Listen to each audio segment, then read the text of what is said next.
What drives me to success? What drives me to success is personal growth. It's understanding that every single time I'm putting myself into something challenging, I can grow. I can get better every single day. So I understand, for me, in order to be successful, I have to grow. I have to be uncomfortable. I have to be in positions that challenge me every single day. So remember, as you're understanding and you're trying to go for success, you gotta learn it's all about personal growth. It's all about putting yourself in challenging conditions, and you will be successful. I am thankful for the hard situations I've been through in my life. It made me the man who I am today. Without those hard times, I would not be who I am today. Yes, I shouldn't have to go through child abuse. Yes, I shouldn't have to be sent to a third world country. Yes, I shouldn't have been electrocuted. Yes, I shouldn't have to go through everything I've been through in my life. But I realized the reason and the man I am today is because of that. And remember, hard times don't last, just hard people do. But people who are understanding we have trials and tribulations to make us stronger, not weaker. One thing I realized about myself, the reason why I become so successful, because anything I do in this world, I give it my 100%. I give it my all, no matter what I'm doing. Like I'm training for this Ironman, I make sure I'm dedicated for this Ironman. Today, I have a basketball game to coach. I make sure that I get these kids ready throughout the week so they understand when they go out there, they're not lost. Remember, anything you're trying to embark on, business, health, whatever, family life, you have to give it your all. You can't go in half-assing it, thinking you're gonna see success, thinking you're gonna see results. That's not the way the world works. Remember, give it 100% or don't try at all for now. Our minds are so powerful. This morning, I didn't want to get up and ride my 12-mile bike ride. I didn't want to do this run I'm doing right now. But I've come to realize our mind will tell us to give up before we even start something. So every day, you need to win the first battle of the day, and that's your mind. Look at me now. I got my 12-mile bike ride. That was win 1. I get in my 4-mile run done right now. That's win 2. So now I know for the rest of the day, I won the first 2 battles of the day. So remember, win the first battle with your mind. The day will go better every single day. The hardest opponent you have in this world is yourself. It's your mind. Our mind will tell us to give up or not even try something before we even get started. So remember, for you in order to be successful in this world, you first have to win that battle with yourself. You have to understand that you only stop you, not the situation. You define the situation. You define if you win. You define if you're successful. So remember, as you embark on your journey, keep winning every single day against yourself, and you will see success to become a winner. For me, the keys has been winning my mind, winning that battle of I can't, I won't, I'm scared. If I win those battles every single day, and I tell myself, man, you won against your biggest opponent. Anything else that I face throughout the day, throughout the months, throughout the weeks, throughout the years, it's not a task, because I know my biggest obstacle in this world is myself and my mind. So let's win every single day against ourselves, and life will become so much simpler and easy. The other day, I had a 14-year-old come up to me and said, I saw you coaching. And I asked myself, why does he coach the kids so hard? They're 9, 10 years old. He pushes them really hard. And he told me, now knowing who you are, seeing you play basketball with us, pushing your daughter, I understand why.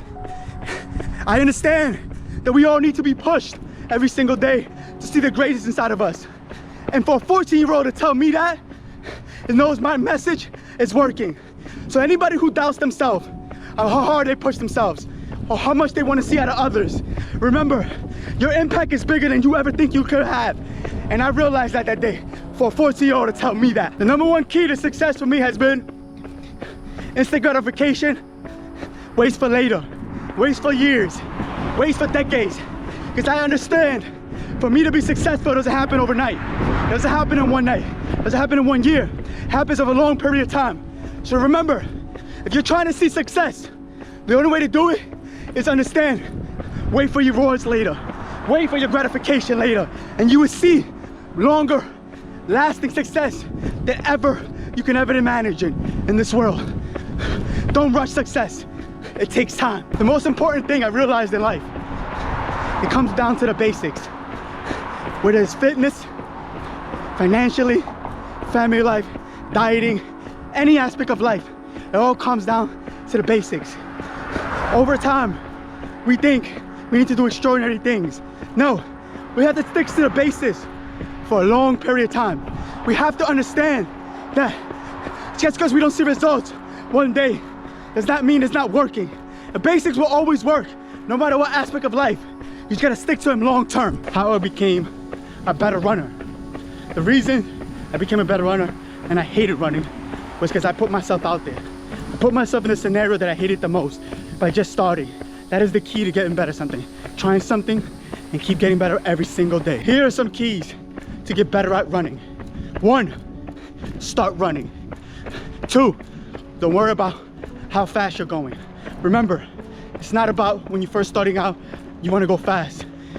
You want to just get better every single day.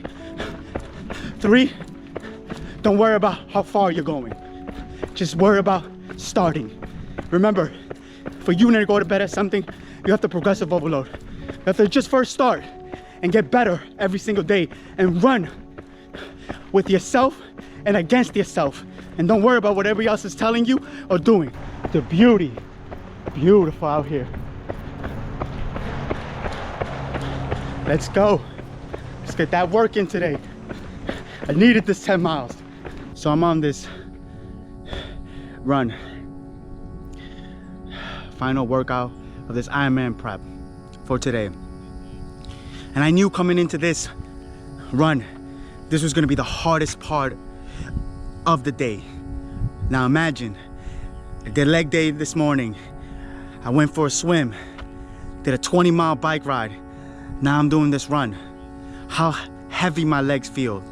Yes, I'm not going my fastest, but I understand something. That it's not about going my fastest, it's about staying in this run and understanding, yes, I'm gonna struggle, but I'm gonna grow from this because now I'm gonna know how this feels the day of. This is nothing compared to what I'm gonna feel that day of, but I'm not gonna give up on myself right now because I know I have a duty to accomplish throughout this run. So let's finish this run hard and let's get it. Finishing this run on this sunset. Feeling amazing. Yes, I'm tired, but I'm loving it right now. My mind is in a different place right now. It's telling me I can complete this.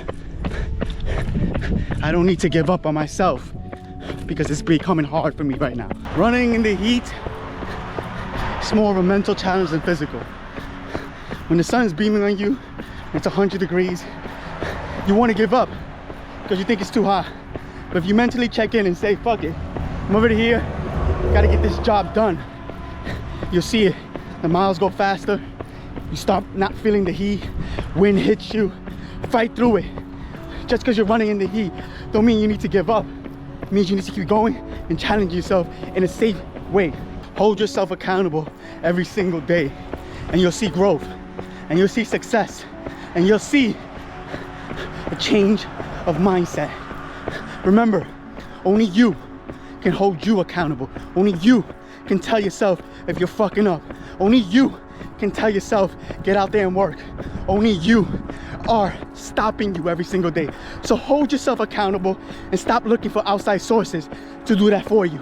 So simple, but we make it so difficult. Remember, work ethic, it's on you. You can only hold yourself accountable to your work ethic. So stop complaining that your life is not going the way you want it to go, but giving no effort. Remember, results will only be seen in life if you put the work in. If you have yourself accountable, if you hold yourself accountable, if you know you are disciplined to your task, complaining won't get you anywhere. Hard work will. Accountability, it comes down to you, man. It comes down to what you want your standard to be. So if you want to be successful and you want to see the good shit in life, remember, hold yourself accountable. No matter what the obstacle is in front of you, understand that that task is the number one thing. Things come up on every single day basis, but you either can let it hold you down or say, you know what, I'm gonna use this as fuel and get better every single day and hold myself accountable to my task. We have to get to the point in our lives that our opinion of us matter more than outside sources. I live my life by my belief is greater than your doubt. So no matter what noise comes from the outside, I do not let it in because I hold myself accountable. And I know my work ethic, what it does for me every single day. And I don't allow outside noises to dictate my day or my life.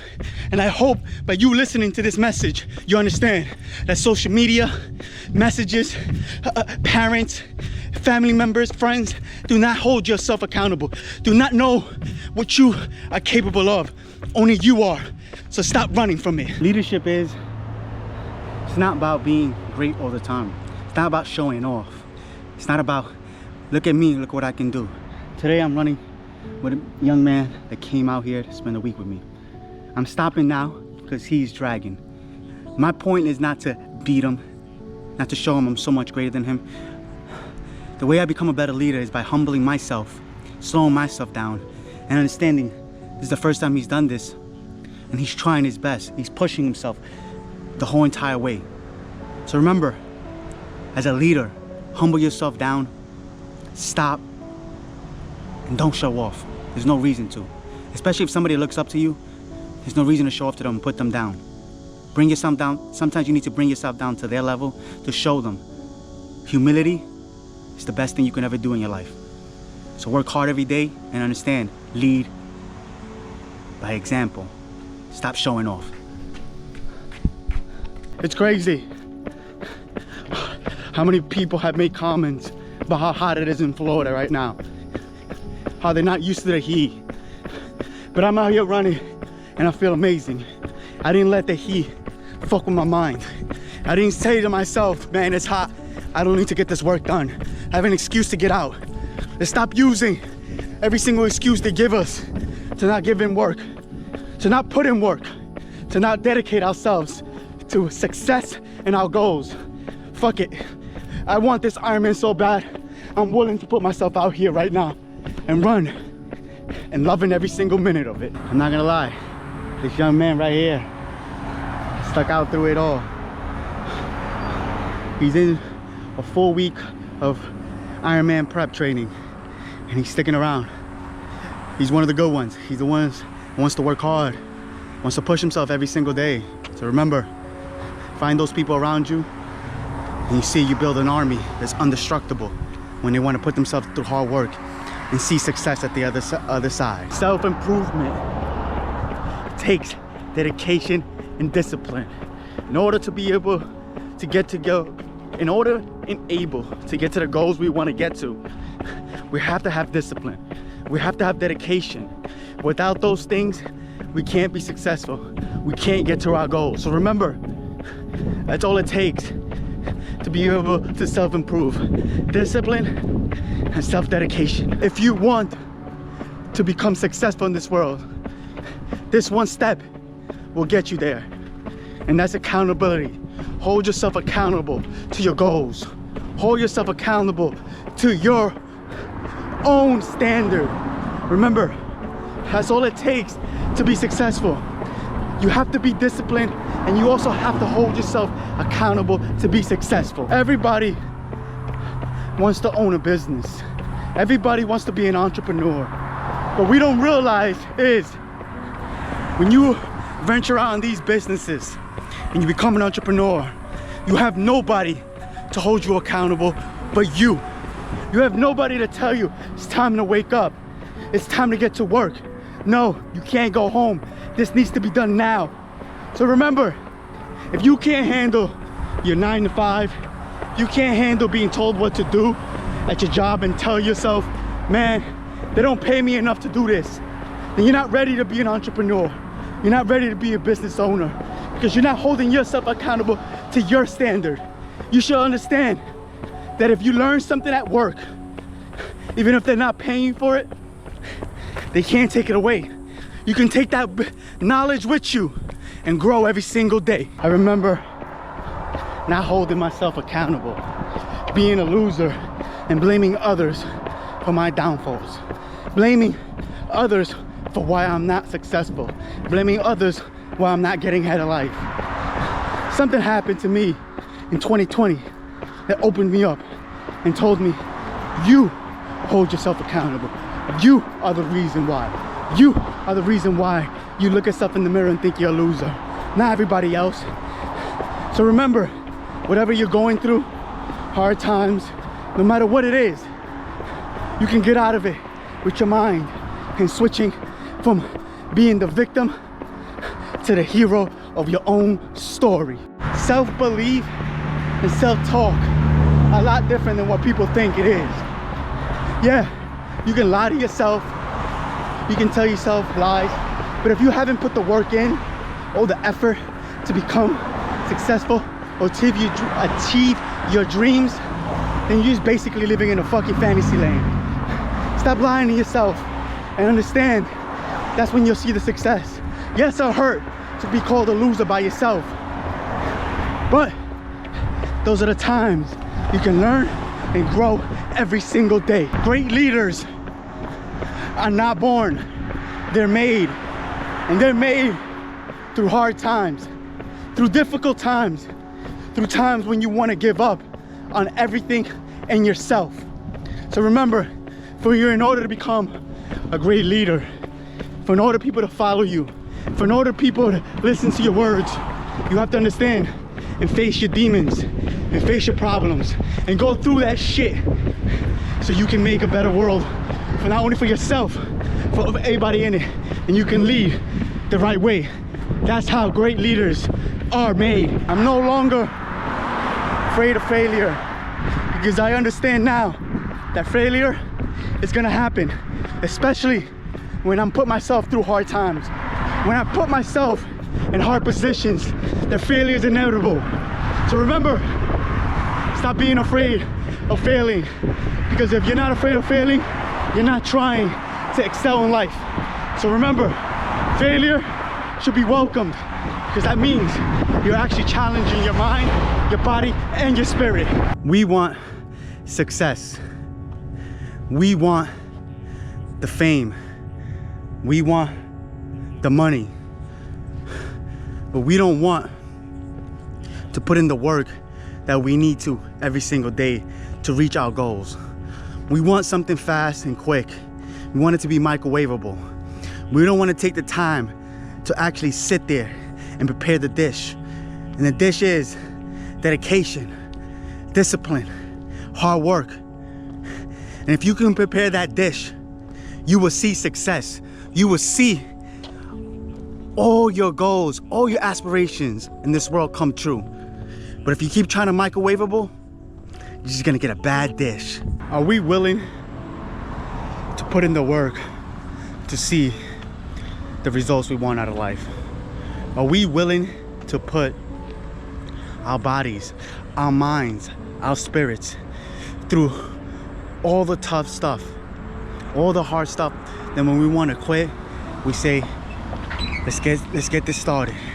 Now a mission has been started, because it doesn't start when you all happy, you're motivated, you want to go get it. The dedication, the hard work, and the success starts when you want to give up. When you keep telling yourself, I don't want to do this anymore. I just want to I want to be happy. No, remember, you have to be able to understand that those times are coming. And the way you prepare for those times is mindset. Understand what you're going into. Understand that it's gonna take a lot of work. It's gonna take a lot of suffering sometimes, a lot of sleepless nights.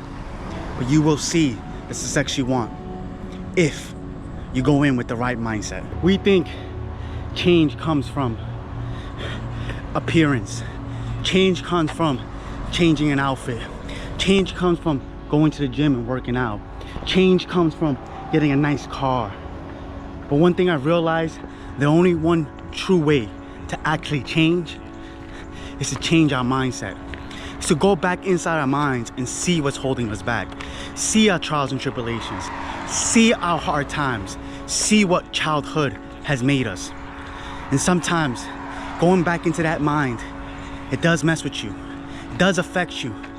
But if you're willing to work on it and stop putting it to the back, you will see the results you want out of your life.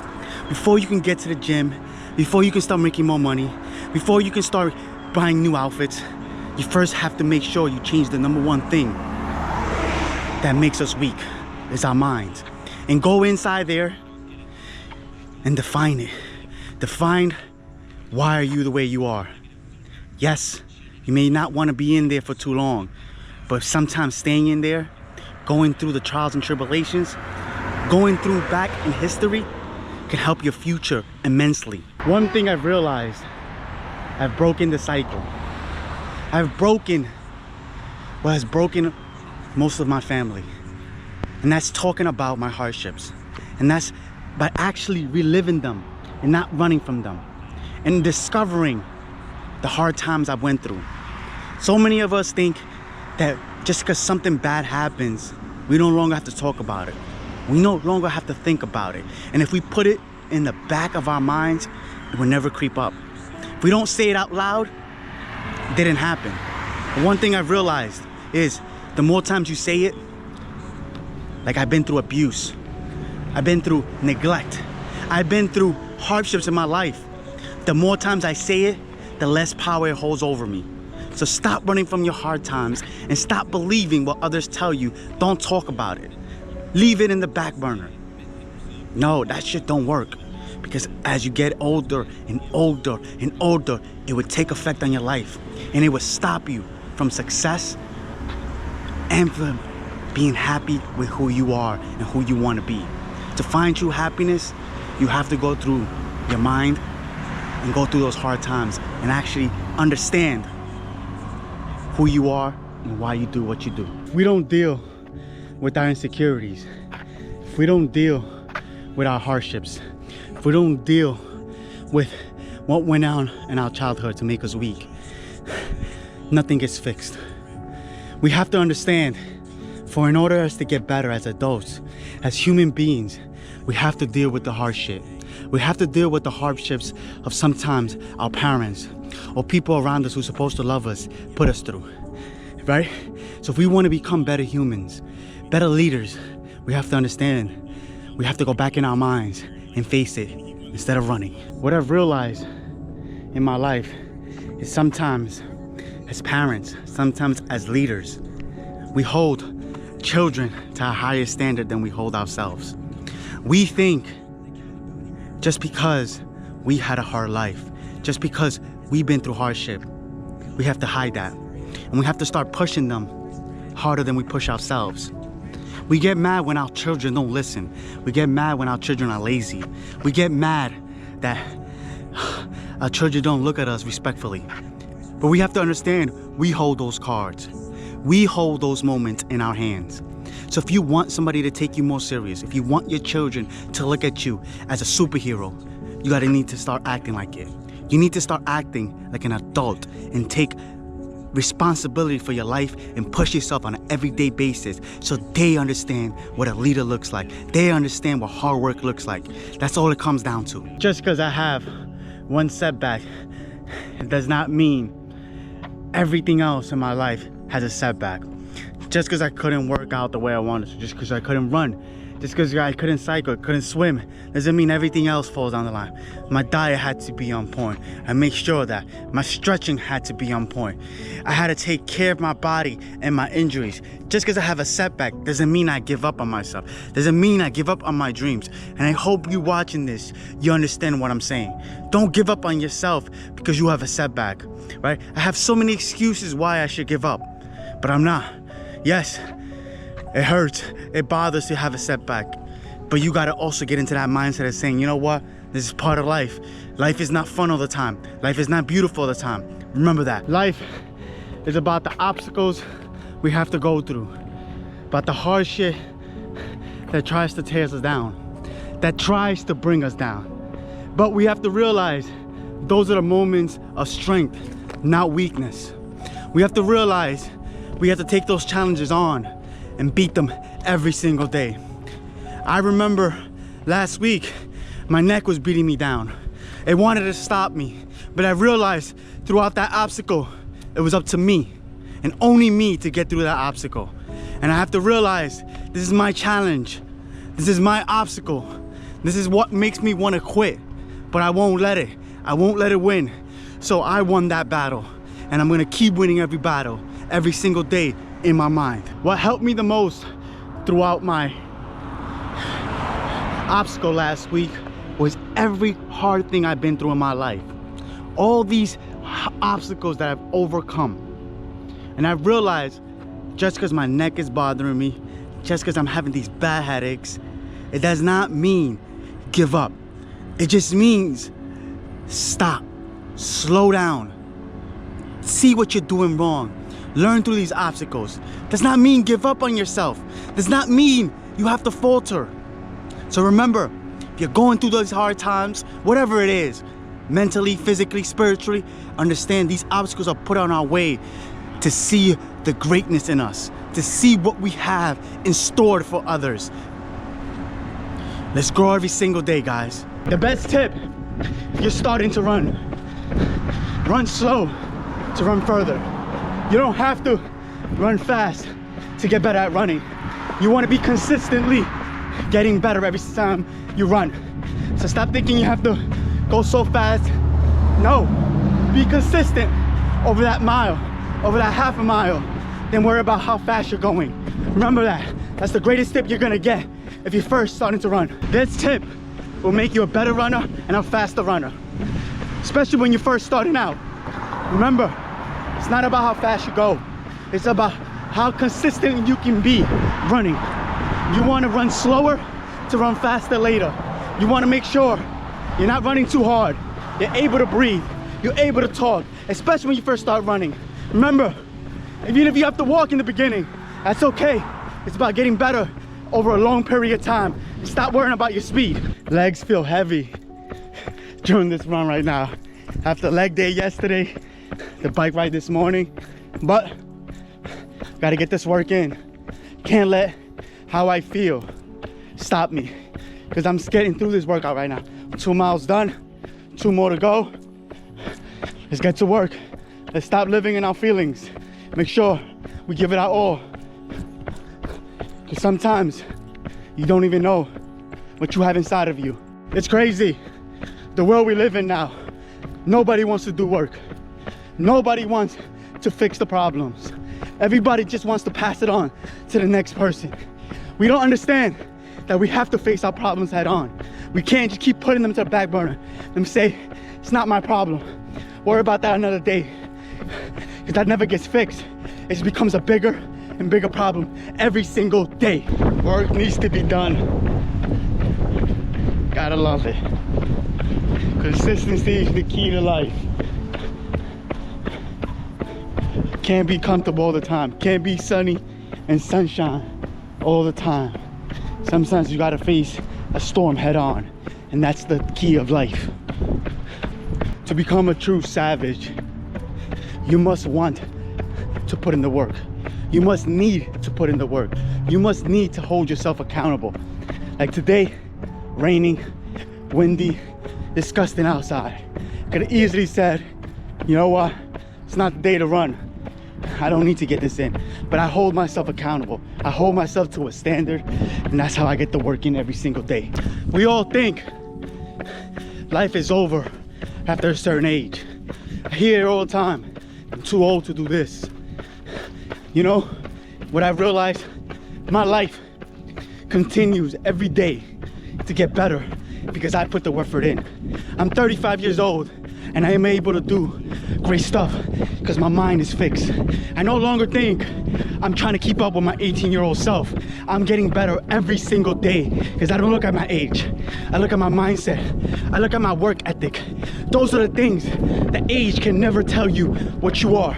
So remember, no matter what age you are, no matter how old you are, no matter what you think you're going through, nothing stops you but you. We live in a society now that we all want to be comfortable. That we're comfortable with mediocrity. We need to get out of that fucking mindset and get into the mindset of, I don't want to be this person. I don't want to be a failure. And you control that every single day with the work you put into it. Destruction builds creation. Let's think about that. Destruction builds creation. Meaning, whatever you do in this life, you first have to destroy it to build back up again. Think about a building, a new building being put up. The old foundation, the old building had to be torn down. That's us. When we were trying to restart our lives and trying to make it better, we first have to destroy ourselves. Destroy the very foundation we live on every single day. Because if we don't do that, change won't happen. And that's the toughest part of change. It's destruction. It's destroying who you are and building yourself back up with a new foundation. With a foundation that's uncrackable, that cannot be destroyed. And that's what the biggest fear we all have. I remember having this fear.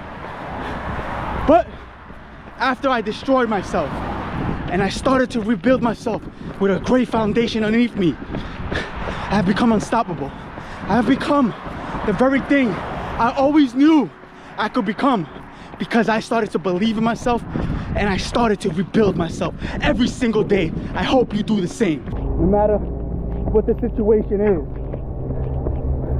we can't let it deter us. We can't let it defeat us. Right now it's raining on my morning run, but I look at it as, instead of being 100 degrees, hot, sweaty, I'm getting cooled off by the rain. I'm getting washed away, able to run faster. So remember, just because an obstacle comes in your way, it doesn't always mean it's bad. It just means sometimes you need to look at it for the good is happening around it. Man, I realize life is good. Life has so much blessings, even in the darkness. We all think one bad thing happens, life crumbles. We need to shut it down. Sometimes the beauty in life comes from the darkness. It comes from being at the bottom and having to crawl your way back up. One thing I realized about my life on an every single day basis is everything has been an obstacle, but I love it. I embrace challenges now. I don't let it defeat me. One of the toughest challenges I had in a while just came up, and I handle that like, I got this. This is part of my life. This is supposed to happen, because on the other end of this, there will be greatness. And I want to thank myself for it. I want to thank God for it. I want to thank everybody that's helped me through this, because I understand now, not every darkness has no way out. Most darknesses has a way out. We just got to look for it, and we got to struggle through it, and we got to find it. And when we do that, we cannot be stopped. Let's all keep going. Let's all keep grinding. Let's all find the true light in our life. Whatever source you want, but find the goodness in it. 3-mile warm-up at 11-minute pace. Feeling really good. Starting to loosen up. So now let's get into the workout right about now. So I'm gonna do about 3 to 4 miles at a 9-minute pace.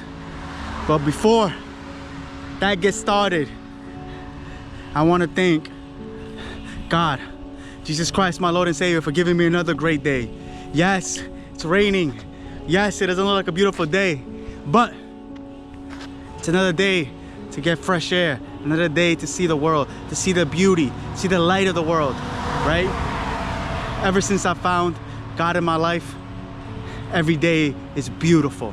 And I hope you guys find Him too and understand the power we all will through Him. When you get to a different mindset, you welcome those dark times.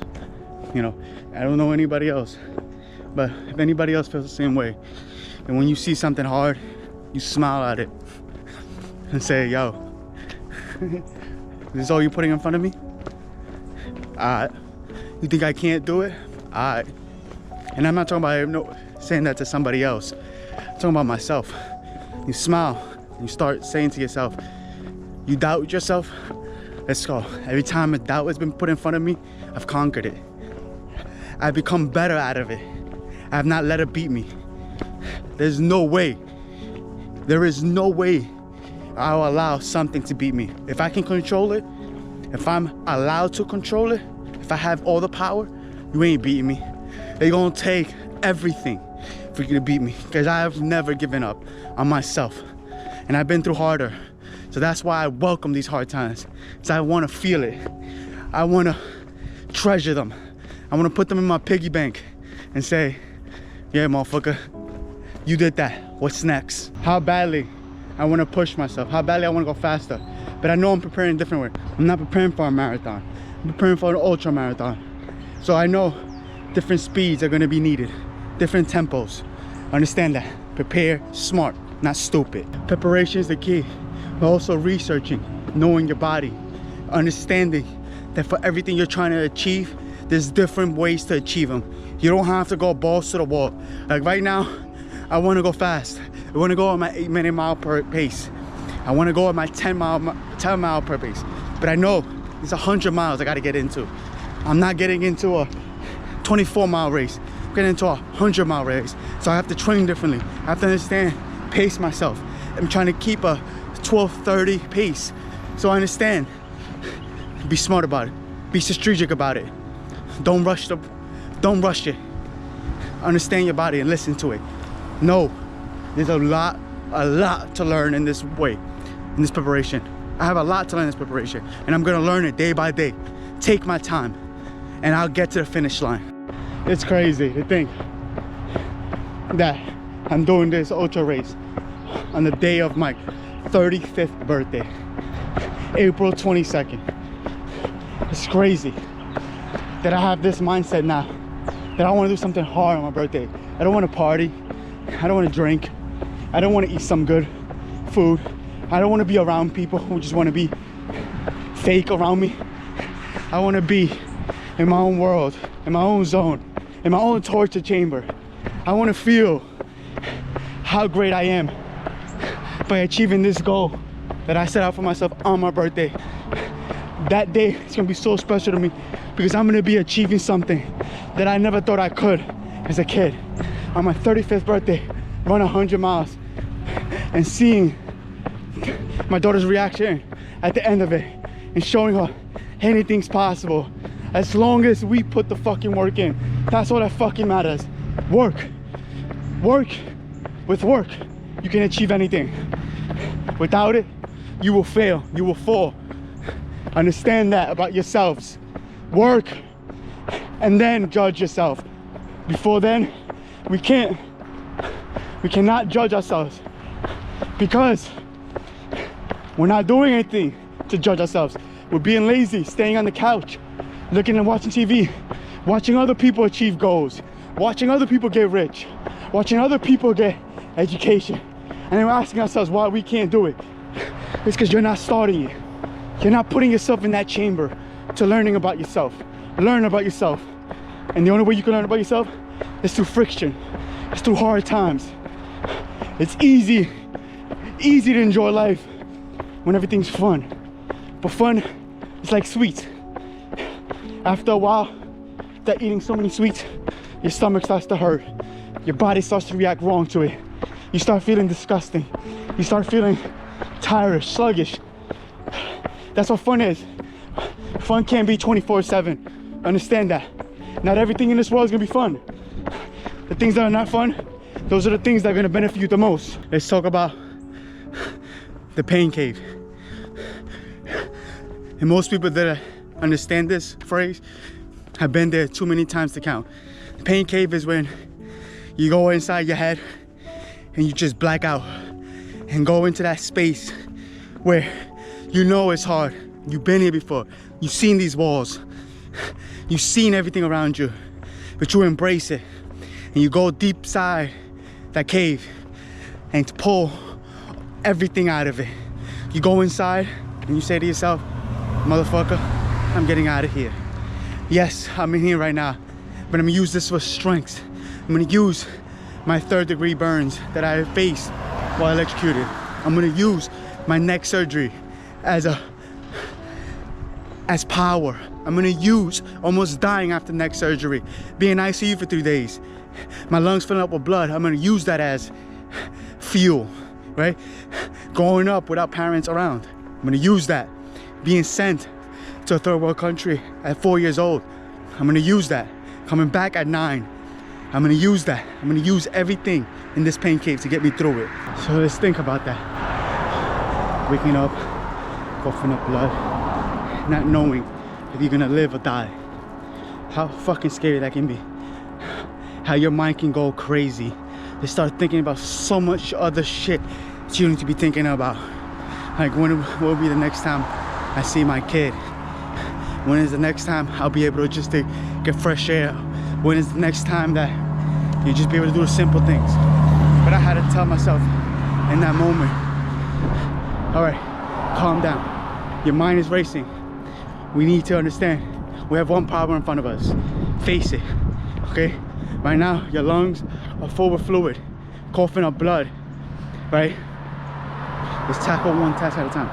Let's just try to get out of this ICU bed into a regular bed. Let's do that. Yes, you're not leaving the hospital right away, but let's just try to knock that one thing down. Just getting out of this ICU bed. Because most people that make it to ICU don't come out of it. And it's a fucking scary place to be, hearing those machines, not knowing whether your machine is the next to go off. Be understanding that our minds are strong, but we have to use it in the right direction, in the right place. Most of us, we think negatively all the time. That day, those 3 days, I thought positive, that I'm gonna get out of here into a regular bed. The pain in my neck was severe, but I couldn't worry about that. I said, when I get to the next bed, I'll worry about that. And I'm not gonna lie to you, that first night in the regular bed felt like heaven, but I was in fucking pain. I was in so much discomfort in my neck, but I was just happy to be in a regular bed. It's crazy. Everything I'm saying right now, I can't even imagine that I went through that I was that person. But I was, and it made me stronger afterwards.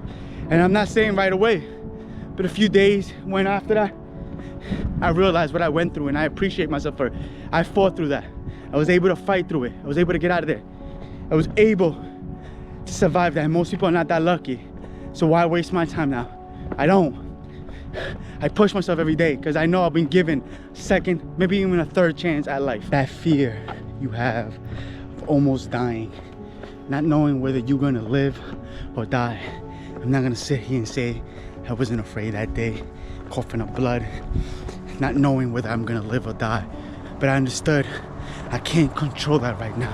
All I can control is my breathing.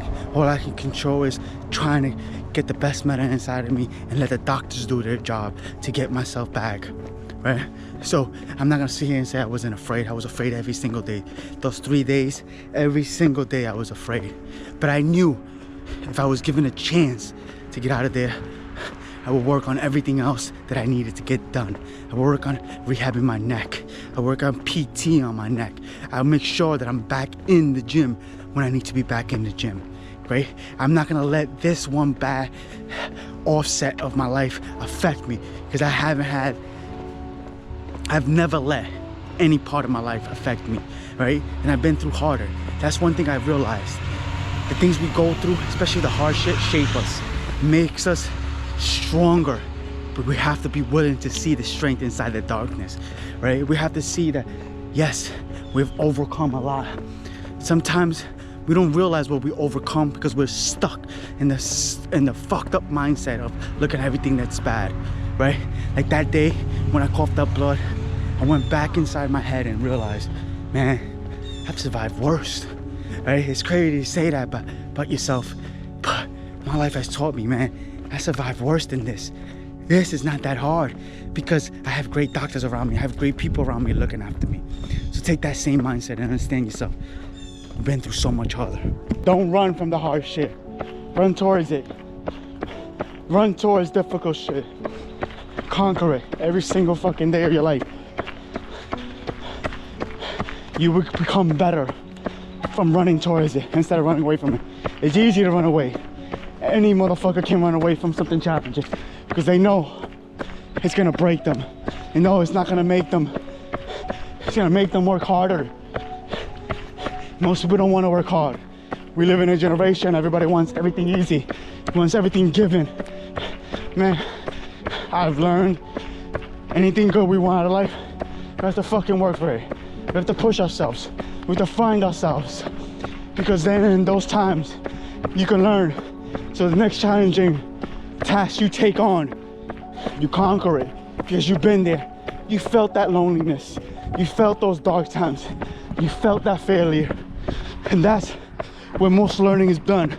It's done through the hard shit. It's like a test, all right? You take the quiz and you learn where you made the mistakes. Your teacher tells you, go home and practice this. Most of us don't do that. So when the big test comes, we sometimes get the same answer wrong because we didn't dissect that first quiz. That's task in everyday life. Dissect every task you're doing, especially the hard ones. Stop choosing everything easy. Stop waking up in the morning and choosing everything easy in your life. Choose the hard shit and everything become better for you. Most people think when I got electrocuted, I became something better, superhuman in some sense, because I describe my story. Most people are like, wow. What I realized that day I got electrocuted, it didn't change me. It made me who I am, who I was supposed to be the whole entire time. But I didn't fucking see it. I was wasting my life away. And I didn't realize that. I was wasting so much of my potential. And I didn't fucking realize it. It took that wake-up call to wake me the fuck up and say, yo, stop wasting time, bum-ass motherfucker. Move. You got this. You are better than this. You don't have to fall every single time. You don't have to follow everybody else. You don't have to make excuses for why you are the way you are. Change it. You're allowed to change who you are. And I think that day changed me. It didn't change me, I'm sorry. It made me who I am. It made me realize what I have inside of me, the potential I have, and how I can grow every single day. And I hope I can do that for you every single day. Show you, you are allowed to change. You are not supposed to be the same person every single day. You're allowed to change to better, grow, doubt. Let's talk about doubt. And I'm talking about self-doubt and outside doubt. Man, doubt can be such a powerful fuel source that we can use. I believe doubt from outside source is the best. You know why? Because doubt shows you you're doing something that motherfucker who's doubting you can't do, can't even imagine yourself doing. That's what doubt is. We allow doubt, especially from an outside source, affect us and in such a bad way. Instead of saying, you know what, I'm gonna prove myself fucking right. That doubt from the outside source is great because you're doubting me because you know you can't do it. So you think what I'm doing is impossible because you can't even envision yourself trying to do this. That's what doubt to me. And then doubt from the inside source, from your own self, is a great feel too. Because in the back of your mind, you're competing with yourself. You're competing with those two parts of your mind. The part of the mind that wants to say, nah, motherfucker, don't push yourself. Or the motherfucker that's telling you, nah, motherfucker, let's get this shit done. This shit is not a task for you. Push yourself, allow yourself. So you're battling yourself every single fucking day. But understand, you can learn a lot about yourself those days. When you have self-doubt, you could be like, all right, I'm gonna allow to listen to you. I'm gonna listen to you for a few seconds. But then I'm gonna go back into the other side of my mind and tell myself, no, motherfucker, he doesn't get a vote. Yes, you may hear him out. You may hear all the fears he has, but he don't get a vote. Just get the fuck up and do this work. You got this. That's what doubt is. Doubt can be used in such a great fuel, but we have to fucking use it for the great part of it is. If we allow it to take over us and allow it to affect us in a negative way, we already lost. It's crazy. If you train properly, whatever you're trying to do, you start realizing the day of, it's gonna be easy. It's about your training. If I can get up for 6 to 5 days out of the week and train hard like I'm so fucking supposed to, that day of is one day. It's one day of fucking full work. Remember that. Train properly, whatever you're trying to achieve. And the day off should be easy. because you're training properly, because you're following everything you're supposed to. Your nutrition's on point, your sleep is on point, your workouts are on point. You're not trying to overwork yourself. You're not ego lifting. You're not letting your ego take over. Understand that. That's what I mean by that. Train properly and learn along the session, so that day of, you start seeing those little things that's gonna happen that day, and you will know how to change that. You know how to make the adjustments you need to make. Remember, training, it's not just being a dumbass and going straight through the wall. It's learning. Sometimes you need to go around the wall. Sometimes you need to go over the wall. Understand that. So today I woke up with back pain, right? Remember, I've had neck surgery. I have a bad herniated disc in my back. So today I woke up with my left lat locked up. My left lat locked up. Pain. So I took the morning off, right? I'm at 42 miles for the week. I could have easily said to myself this today on day 7 of the week. It's okay, you can get that rest in. It's okay. You could be softer today. It's crazy. With stretching, getting myself in great, loosening my body up. I feel a lot better. I was able to work out this afternoon. Now I'm out for my run to finish those 8 miles I had. And it's crazy, mentally, where I went today. I haven't been there in a while. A dark place. A place I don't like to go very often, but I had to go there to find the strength and find the energy. It's crazy how mental power is crazy. It can take over, good or bad. Today, I decided to go to another world, to another dimension, to another dark space. And I was able to conquer it. And I'm gonna conquer these 8 miles because mentally I'm in it. Mentally, I am ready for this goal. I wanna achieve this. I wanna achieve this 100 miles. And I wanna achieve it on my pace. I wanna do it on my terms. I'm not gonna let nothing stop me. It's crazy. We all have our dark side, right? That dark side that tells us to get up and go, right? But we also have a darker side. That's the side that tells you when you're on the floor and you think you're about giving up, get the fuck up. Stop being soft. You got this. You've been through worse. And today, I used that darker side because I understood I needed help to get up and understand I've been through a lot fucking worse. Nothing in this world can stop me but me. If I allow these negative thoughts to stop me, if I allow this little pain to stop me, nah, I can't, I won't. So that darker side today held me. It was able to drive the car without having to be in the front passenger seat. It didn't have to drive from the front passenger seat. He was driving the back seat. He was like, get the fuck up, D. You got this. So sometimes we all need to tap into that dark side. The darker side, we don't want to visit all the time because that darker side will tell you the truth about yourself. It will show you the path, and it's hard. I'm not gonna sit here and say it's not hard, it's easy. Today was probably one of the hardest days, but I'm holding myself fucking accountable. Accountability can never, ever hold you back. Accountability holds you up, even when you feel like giving up. And today was one of those days that my accountability, that my drive told me, you fucking got this. Why the fuck are you giving up? You have a goal, conquer it. Without you fucking conquering it, nobody else is gonna conquer it. Nobody's gonna be there for you. When you're running that 100 miles, ain't nobody gonna be running it but you. Hold yourself up. Crazy, it's crazy. I remember being that person that didn't hold myself accountable, that blamed others for my downfall, right? Any little bad thing happened around me, I used it as an excuse for me not to do something. I've changed my mindset. I've changed my DNA by telling myself, get the fuck up, motherfucker. When you were in that hospital bed in IC for 3 days, you fought your ass to get out of there. Not to waste your fucking life, to improve your life, and to show people we are much more than we think. That's why God gave me a second chance and a third chance. is to not waste my life and show people we are much more than we ever thought we ever could be.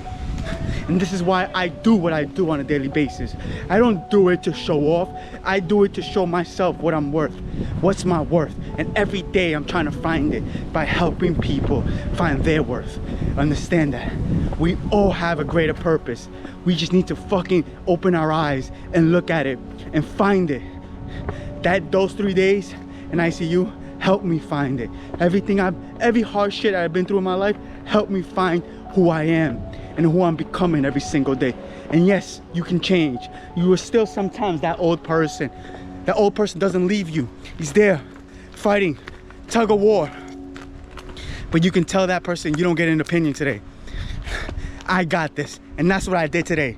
I fought myself and told myself, that old motherfucker don't get an opinion. You have all the control. Get out there and work. Our capabilities get capped off by us. We stop ourselves from what we're capable of. We don't understand. We control our destiny. Nobody else does. And that's one thing I understand. My capability was always inside of me, of all the greatness I can achieve. But I was so closed-minded. I capped it off, closed off. Wasn't looking around the corner to see what I'm capable of, to see my abilities, to see my strength, see my vulnerabilities that can hold me, make me stronger. From being given up on since I was a kid, sent into a third world country at 4 years old, and going to another country, not knowing the language, having to learn it on the fly, being left there by my mother, and just being told, I'll be back for you one day. 4 years later, it was one day. Crazy to think that I was so strong as a kid. I was resilient. I was able to make it through that. I was able to hold myself accountable, learning the language. While not knowing it, somehow I was able to communicate to people that I had no way to communicate with. I was smart enough to adapt. Coming back to the United States at 8 years old, again was told, adapt, motherfucker, learn, put in a classroom, not being taught the language of English, just being told, learn, motherfucker, how smart are you? And I was able to, but somehow along the way of my life, I lost how to adapt. I lost my ability to become stronger, because life had taught me that it's always gonna put me down.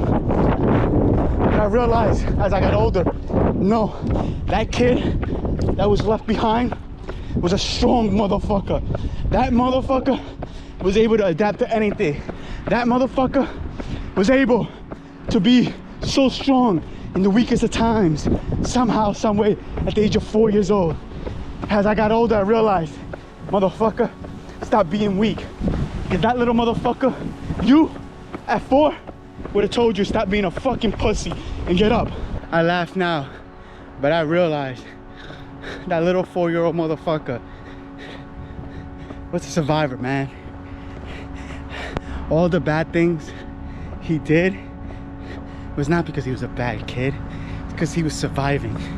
He was learning how to survive. From the age of 4 years old, I was told, motherfucker, you have to survive. Figure this shit out. You're not getting love from being abused, getting hit, sometimes not getting food, seeing the other side of the world, the poverty, the poorness all over. Going from the United States of America at 4 years old to Ecuador, to a family I didn't even fucking know, and just being left there by the very person who's supposed to protect me and show me that nothing can hurt me.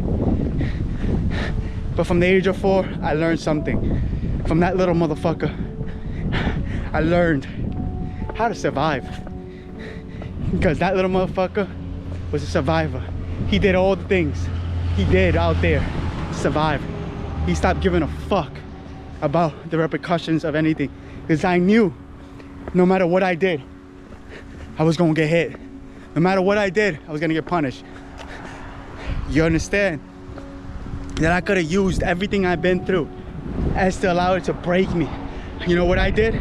I used everything that ever happened to me, and I became fucking Superman. And I put the fucking cape on and understood I am capable of changing this world. Because everything I've been through is a fucking strength. It's not my weakness. It's not my kryptonite. It's my fucking strength. Understand that. That's where I'm speaking from the bottom of my heart.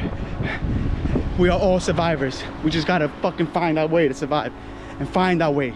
Stop getting lost all the time. Most people that don't know me will say I'm cocky, I'm conceited, I'm all these bad things.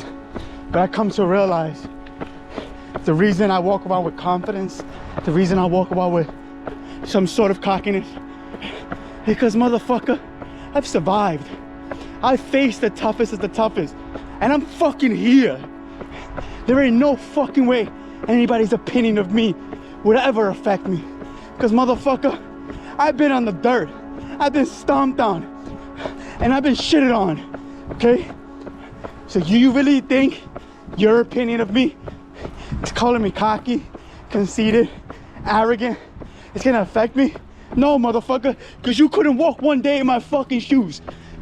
You wouldn't know what it feels like to be in my shoes.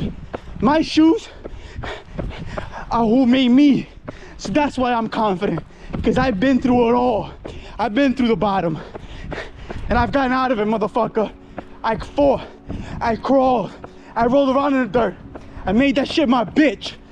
So there's no way I can ever let another person's opinion of me fucking affect me, because I hold myself to the highest regard. Because this motherfucker got out of it. I was put in shit and told, make gold, motherfucker. And I said, okay, I got you, I'll show you what I'm capable of. Most people never have been through that. Most people don't understand that. The most confident people are the most broken people, because they've been broken.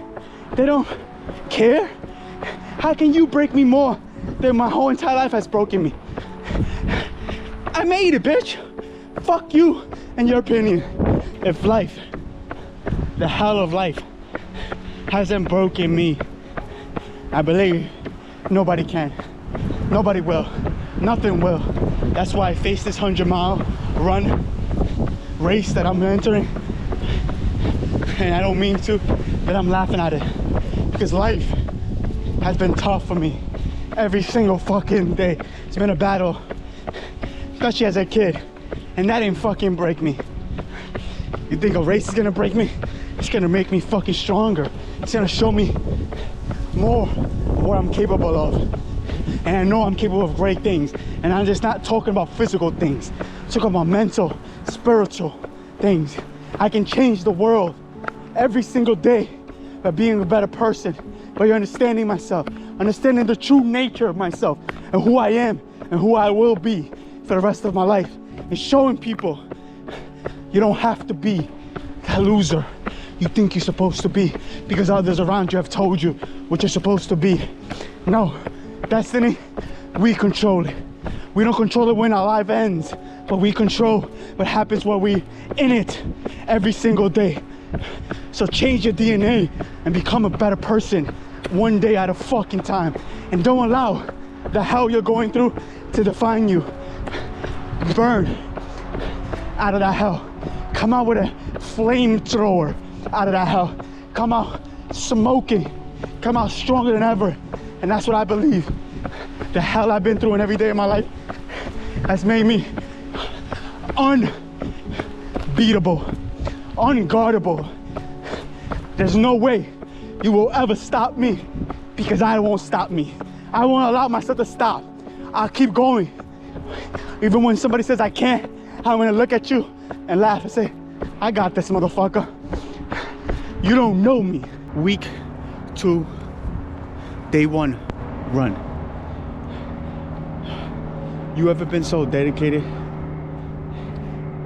to a goal you have that you're willing to go through parts of the mind that you never thought you'd visit again? Those parts of the mind where you felt pain, where you felt you need to push yourself more. Those times you thought you didn't have nothing more inside of you, but you found it somehow, deep down. That's how I feel right now. I'm so deeply motivated. I'm gonna find a way to get this goal accomplished. I am so committed and so dedicated to this goal of finishing 100 miles. The dark places and the alter ego I have to call upon sometimes just to get through some shit. It's crazy. When we want to go and fix something, we're willing to fucking do anything it has to get there. And that's what I've done with my mind. I fixed it. I've done the things that are needed to get better every day. I am no longer afraid of failing, because failure has taught me so much. Failure has taught me how great I am, because I get up. If I fall 10, get up 11. Like the D Wade says all the time, Dwayne Wade. My belief is greater than your doubt. I believe in me more than you can ever doubt me. Everybody shows you all the pretty shit on social media. Well, I'm not that person. I'm not just gonna show you the finished product. I'm gonna show you what the ingredients you need to get that finished product. It's a lot of fucking hard work. It's a lot of dedication. A lot of those days when you don't want to get up and you don't want to do it, but you do it. Little aches and pains. I'm telling you, stay in bed. And no, sometimes you gotta listen to the other voice and say, get up, do this work. That's what I am. I will never show you all the pretty shit. I'm gonna show you the whole product, so you know when you go for your next adventure, whatever it is, you know what it's gonna take. You know how much work it's gonna take to get to your goal. Most of us just show the finished product. Everybody thinks it's easy to do crazy feats, to do incredible feats. No, it takes time, it takes dedication, it takes patience, it takes ambition, it takes going through that dark shit. Like this morning, it took me a while to get started. I was like a car in slow mode right now. I had to warm up my engine. My knee was bothering me, it was aching me. It took me a while, but once I found that rhythm and said, you know what, mentally I'm checked in, physically you're gonna have to get checked in, because if not, you're gonna be feeling that all the way through. And my body adjusted, it warmed up, and it said, I'm ready to work. That's our mind. Our mind has control of the matters. We don't think we do. Think about that. Our minds control everything. If we tell ourselves we're checked in, we're checked in. If we tell ourselves we're checked out, we're checked out. Like I tell my daughter every single day when we're playing basketball. Mentally, you check yourself out, you might as well sit on the bench. And she understands that now. Mentally, she understands if I mentally check in, I can dominate the game. The funny thing about it is, right, those dark days that we run from have so much strength inside of them. Like, it's crazy. I still can see myself, like in a movie, coughing up blood, throwing up blood. It was crazy. Most of the time you see that in a movie, you're dead, right? You're not surviving that. The percentage of that coughing up blood isn't high. To think about that day, and like I said, the people that were supposed to protect me, were supposed to watch over me, their faces were so shocked. It's like they weren't expecting that. The first question I asked, am I gonna die? The nurse looked at me and told me, we just gotta worry about one thing at a time. And to hear that helped me control myself, compose myself, listen to what I was told to do. And to go back and think about that day, it's crazy. Something woke me up that day. Something told me, it's time to get up. It's time to fight. Because I wasn't even supposed to wake up, if you think about it. Like, the doctors couldn't even explain what happened to me. Nobody to this day has explained what happened to me. I woke up from anesthesia, wide awake. Like, not even groggy, none of it. Most of the time when we work with anesthesia, especially you put deep under, you wake up droggy. You don't know what's going on. I woke up so coherent and saying, it's time to fight. Something told me, wake up, Daniel.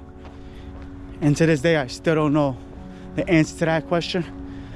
But I know one day I'll find out. One day I will find out what woke me up and why was I told to wake up. Why am I still here? And I'm gonna go to the ends to figure out why I'm the real reason I'm here. And it's not about money. It's not about being happy with the nicest things in the world. Deeper than that. And that's what I want to understand. What is the deeper reasoning for me still being here when I'm not supposed to be here? I want to talk about one thing today. And I see this message taken so wrong. Main gaining, right? From Greg Doucette, right? A lot of people out there took his advice, but didn't listen to what he was saying. What main gaining is getting to a healthy body fat percentage, right? Not single digit, not at 10%, around 12, 13% body fat, and main gain from there. Slowly put on weight, right? Slowly put on muscle. So many of us got that wrong. We thought that he was telling me get to 7% and then get mad because you wasn't putting on muscle, you wasn't putting on size. No shit, Sherlock. The reason you wasn't putting on muscle size because you're at 7-8% body fat percentage. Your body's trying to survive. So of course you're not gonna put on more muscle and more size. It's gonna be harder. Understand, when you listen to somebody, truly listen to them and understand them and then do your own research. That's one thing I learned about main gaining. It works, but you gotta know what you're doing. You can't fucking fake it and then expect that the results didn't happen the way you wanted to happen because you didn't do your own research. You didn't do your own research about it. And understand that no, you cannot gain muscle being 7-8% body fat. It's hard. It's gonna be hard. You gotta do everything right. And most people are not doing everything right. They're not even doing one thing right. So understand, slowly put on weight, slowly put on muscle. Take your time. Bulking and cutting, it's not gonna work. Because most people don't know how to bulk, most people don't know how to cut properly, and most people don't know how to train properly.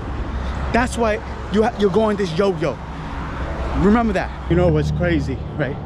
Most of us face injuries, right? Let's say you ever hurt any disc in your back, or hurt any disc in your neck, or tore your ACL, or whatever. We go see a physical therapist for an hour, you know, maybe 2-3 times a week, and we expect to automatically get better by just putting in those 2 to 3 hours in a week, right? What I've realized going through my injuries, for my neck injury, for my back injury, for my hand injury, I had to put in the fucking work when I left the physical therapist. The physical therapist was just showing me what exercise to do, right? My job was to do them all day round, maybe 5-6 hours a day, just to get back to where I want to be back, right? To get myself healthier.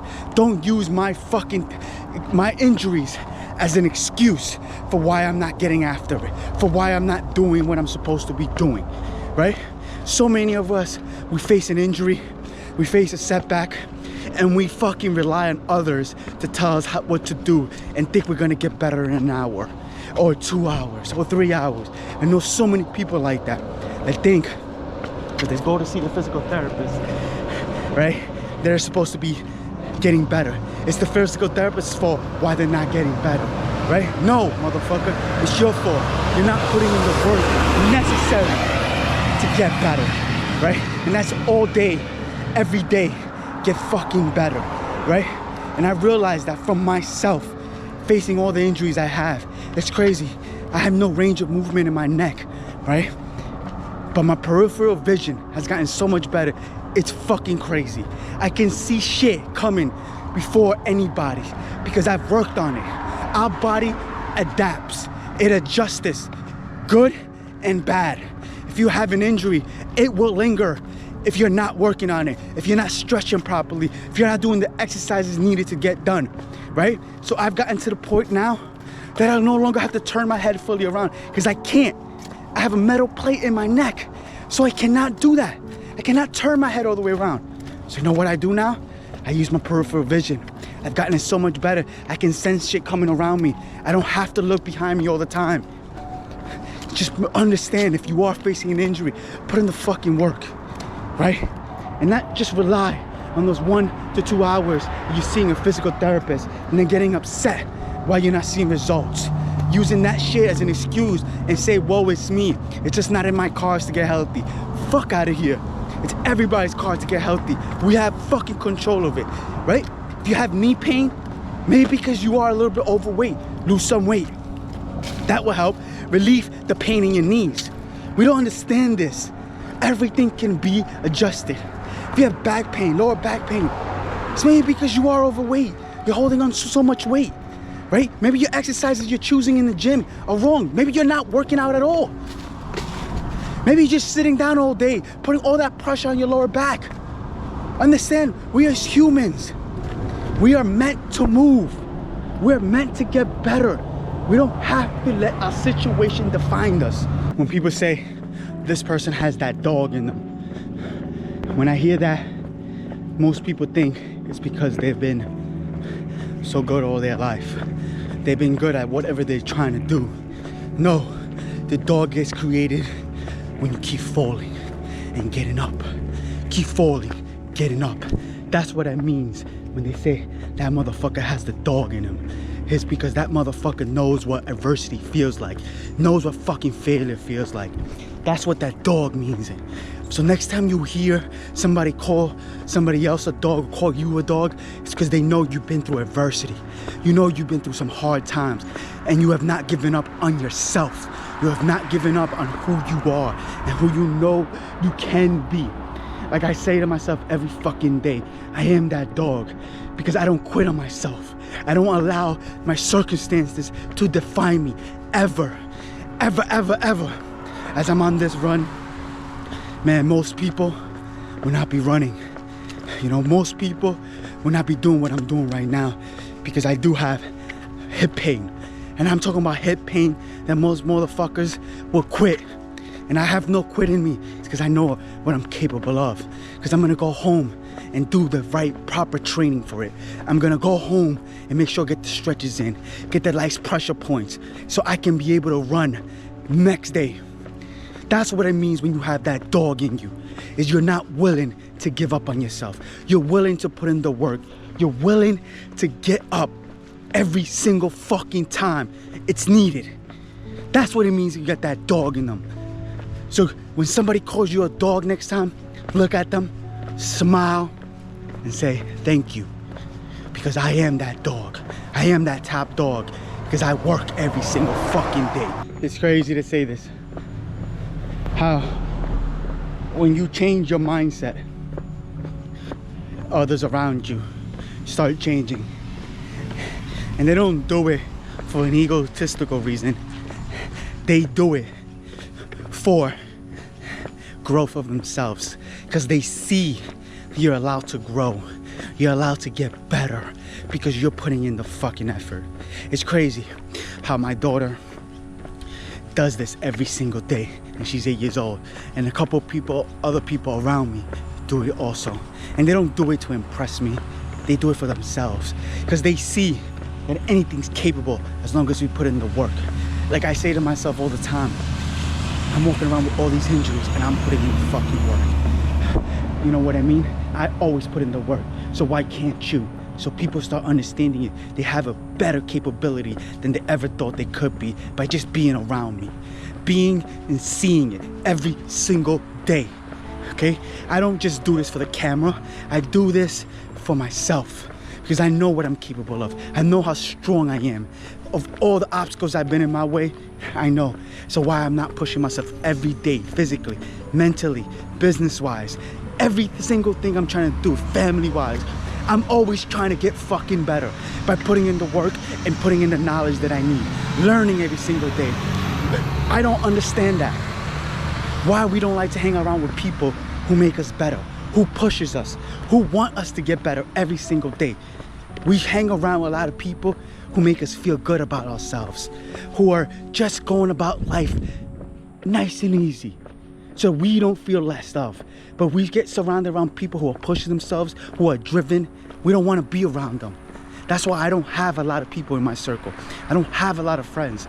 It's because I understand I want a small circle that want to push themselves, that want to get better every single fucking day. So if you know you're in my circle, you know why. It's because you push yourself every single day. How to build a group of foxholes with how to build a crew so you know you have a great crew around you, like a foxhole mentality around them, right? This is the way you build that. Okay, here we go. 1, challenge them. As you challenge yourself, challenge them. As you're pushing yourself, push them. If you start doing that, you start seeing the people who are there for you and for themselves. You start weeding out all the bad shit around you. You start seeing who are your true friends, who are in there with the foxhole mentality with you, who are willing to do whatever it takes to get better every single day for yourself and for them. That's how you build a right crew around you. That's how you build the people you need around you every single day, by pushing them and pushing yourself. Don't expect to have a right crew around you if you're not pushing yourself. First starts with you, then starts with them. Building a foundation is fucking key in this world, man. I still remember when I had no foundation and I was just crumbling, coming down at the seams, because I didn't know where to start. I didn't know how to start. And it starts from within. It starts with inside your mind. That's how you build a foundation. It's not about the biggest muscles you have, not how fast you can run. It's not how much weight you can push. It's not about how dominant you think you are to others, how others perceive you. It comes down to within, inside your soul, inside your spirit. That's what building a foundation is.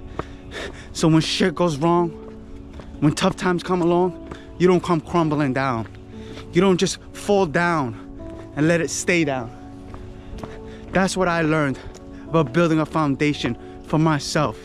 Nothing can crumble me, because I've already crumbled myself down to the bottom and felt that and destroyed myself and seen there's nowhere to live. And I love that about myself. My mind has changed from being that person who had no foundation to now. I enjoy life now. Another beautiful day, another blessing, another day to be able to take some breaths, another day to enjoy life and realize all the great things you have in your life. It's amazing. Every single day we wake up, we get to get better. We get to do more. We don't have to stay in a rut. Enjoy your life. Live it to the fullest, to your fullest potential, and go get it. Don't look at every day like it's gloomy. Every day is beautiful, no matter what the weather is, no matter how it looks outside. Don't let the weather affect you. You affect the weather. You affect the sunrise, the sunset. Let's talk about knowledge. Knowledge is the key to this world, man. There is so much information out there. There's so much information out there. Let's talk about knowledge, man. There's so much knowledge in this world, man. We don't use it, man. Knowledge, studying, and dedicating yourself to something is looked at now as you're weak. Why are you doing that? Why are you wasting your time, man? And it's crazy to think, man, knowledge is freedom, man.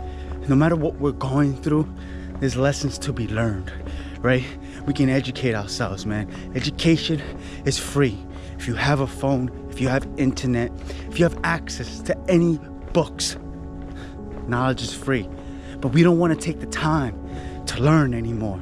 We want everything to be given to us. We want all the answers to be given to us instead of studying and putting in the work, man. And I've realized knowledge is freedom, man. And I'm gonna keep saying that. Knowledge is freedom because we're allowed to learn. We're allowed to grow. We're allowed to better ourselves. But at the end of the day, it comes down to if you want to do it. If you want to put the work in. Yes, I don't have all the answers, but I have access to the answers. Think about that. I don't have all the answers, but I have access to getting the answers. But I have to put my mind in that position to get the answers and stop thinking I know it all. Oh, knowledge is a waste of time. Reading is a waste of time, because it's not. Educate yourself. Get yourself out of the rut, because we have all the power in our hands most of the times. Won't sit here and lie to you guys and say, oh, I'm feeling great, feeling energized. No, today I'm feeling tired. Today's a tiring day, but I'm gonna hold myself accountable on this run today. Might not go my fastest, but I'm gonna finish my 10 miles. I'm gonna make sure I finish this 10 miles because I'm holding myself accountable to my own standard. Yes, I'm tired, but there's lessons to be learned here today, especially that I am tired, that I am a little fatigued today, but it's okay because I'm gonna learn lessons along this way. Remember that just because you're tired, just because you're a little fatigued, don't mean give up. It means to learn. You can learn every single day. There's lessons to be learned. There's knowledge to be gained. Today, I am so uncomfortable, but I'm comfortable in this space. Today, I haven't felt this uncomfortable in a while, but I'm comfortable here. And that's growth.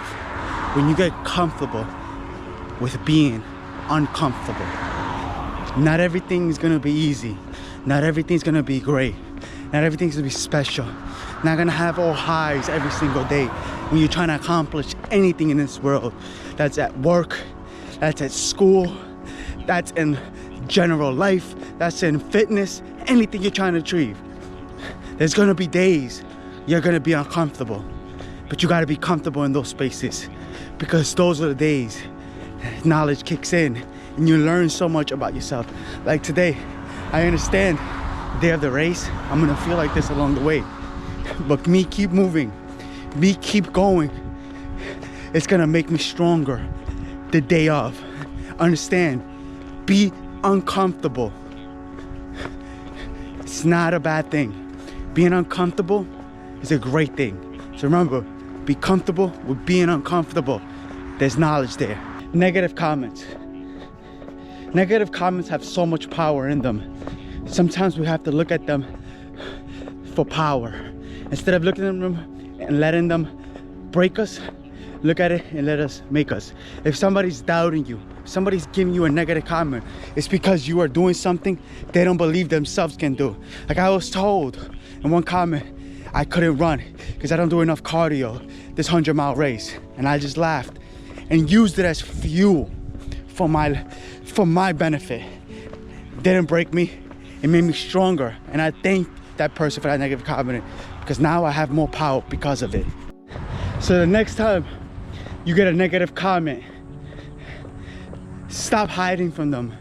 Stop getting mad over them. Look at this. You're doing something they never thought they could do for themselves. That's why the negative comments are coming. So next time you're doing something great, something to push yourself, understand those negative comments are coming in because you need them as fuel. You need them to be able to progress, to show yourself how much you're growing. Don't look at it as negativity. Sometimes look at it as fuel and eat more because people don't understand you. So negative comments are not to break you.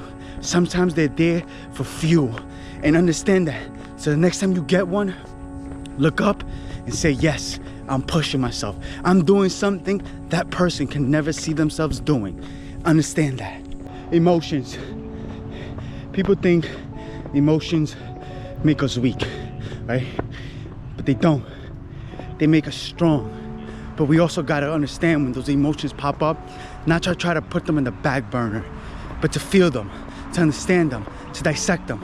right? Our emotions can take control of us, but we can turn that around and control our emotions. We can control the response to our emotions. So no, having emotions does not make you weak. It's how you respond that makes you weak. You try to hide from your emotions.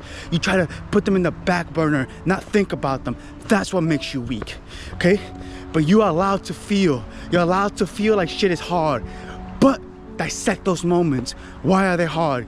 Are you doing everything you're supposed to be doing? Are you putting in the effort you're supposed to be putting in? That's what most people quit this stuff they're trying to do. It's because they let their emotions dictate them. And it's the other way around. We control our emotions and we control our response to our emotions. So many of us have been through so much dark shit in this world that we lose ourselves.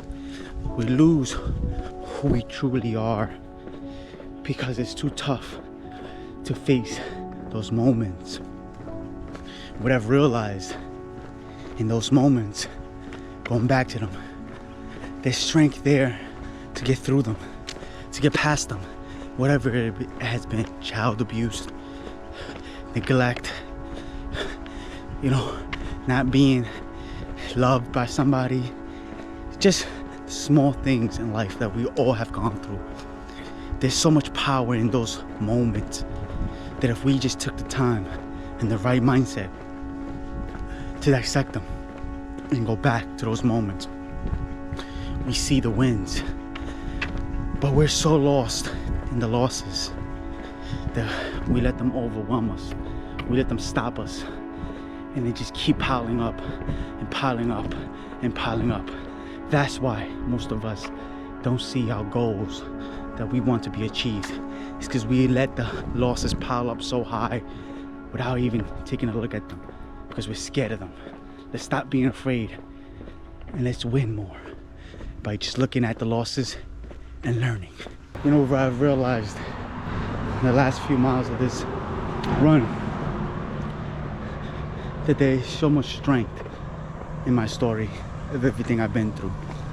I am no longer afraid to say the things that I've been through that shape me, because there's power there. And I've realized that everybody's story has power, but the way you can make it so much better is by telling your story. It's about not being afraid of being judged of what you've been through and who you are and what has made you the way you are. The only time times get rough is when you're ashamed of who you are and what you become. When you start camouflaging your life so others can accept you for who you are. No, shed, come out to the light and show people who you are and the strengths you have inside of you. And that's one thing I've realized. Everything I've been through, all the trauma, all the hard times has shaped me in who I am, and I wouldn't change anything. And I'm open book enough to say the things out loud and not being afraid of being judged, because you know what? I have judged myself, and I have learned I am a powerful human being, and I want to show that we all have power inside of us by just being ourselves. This morning I want to talk about self-talk. We all have self-talk with each other, but one thing I've realized from doing everything I'm trying to do in my life, self-talk only works when you put the work in. If you're having a self-talk to yourself and you're not putting in the work, that's you lying to yourself. If you're telling yourself my life ain't going properly or things are falling apart around me, it's mainly your fault, right? Because you're not putting in the work to change those aspects. So when things come crumbling down, you have no foundation to fall back on. So self-talk is great, but you have to be putting in the work to back those words. Because without that, that's just shit talking. Realize that. Have some self-talk with yourself, but also put in the work. So when those talks happen, you know you're telling yourself the truth. Because the only person that knows the truth is you. So many of us live in self-doubt. I think about that word, self-doubt. And we try to portray that others doubt us, that everything around us defines our circumstances. But at the end of the day, we're living in self-doubt. We are not believing in ourselves, because self-belief is the biggest thing you can ever do for yourself, right? It's the biggest momentum you can have in your life. Self-doubt can destroy you, but self-confidence can make you stronger. But only self-confidence only works when you're putting in the work, when you're doing everything needed to change. I remember being that person, always blaming everything around me for my situation. And I come to realize as I got older, man, it was you in your own way. You were the dumb one that believed your situation defined you, instead of saying, I define my situation. That's why now I feel like I'm indestructible, because I define my situation no matter what's going on around me. Remember that. You control it all. One thing I can say, everything that I've been through my life has made me so much stronger. It has made me not live in self-doubt. From being a kid, being a teenager, to being an adult. Every step of the way, I doubted myself. But I come to realize, man, yes, I doubted myself, but I also pushed through it. And it's made me a better person for it. Every time, every step of the way, people doubted me. But one thing I realized, yes, I learned if I put in the work, I can turn that doubt to gratification.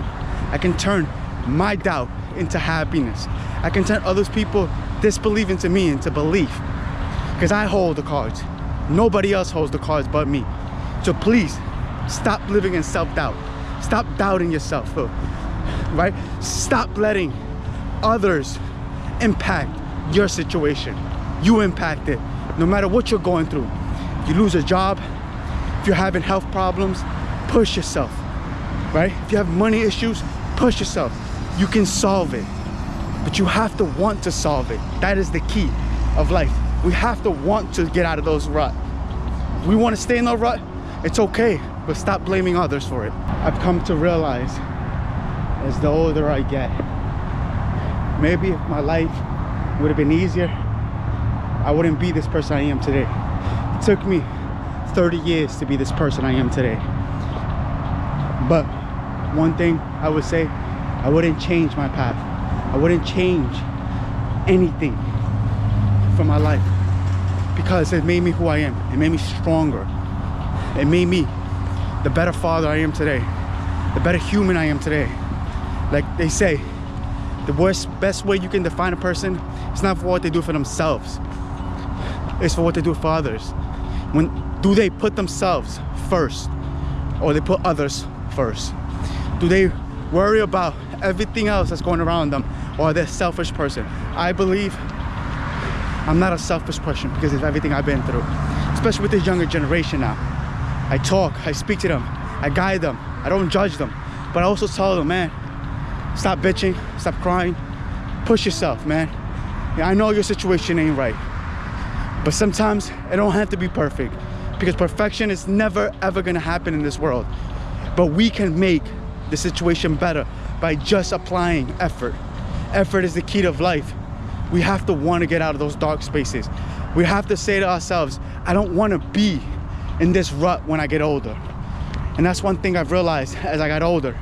Man, my life was hard, yes, but it made me stronger every single fucking day for it. Now, I can be a better human for it. And I thank myself for realizing that.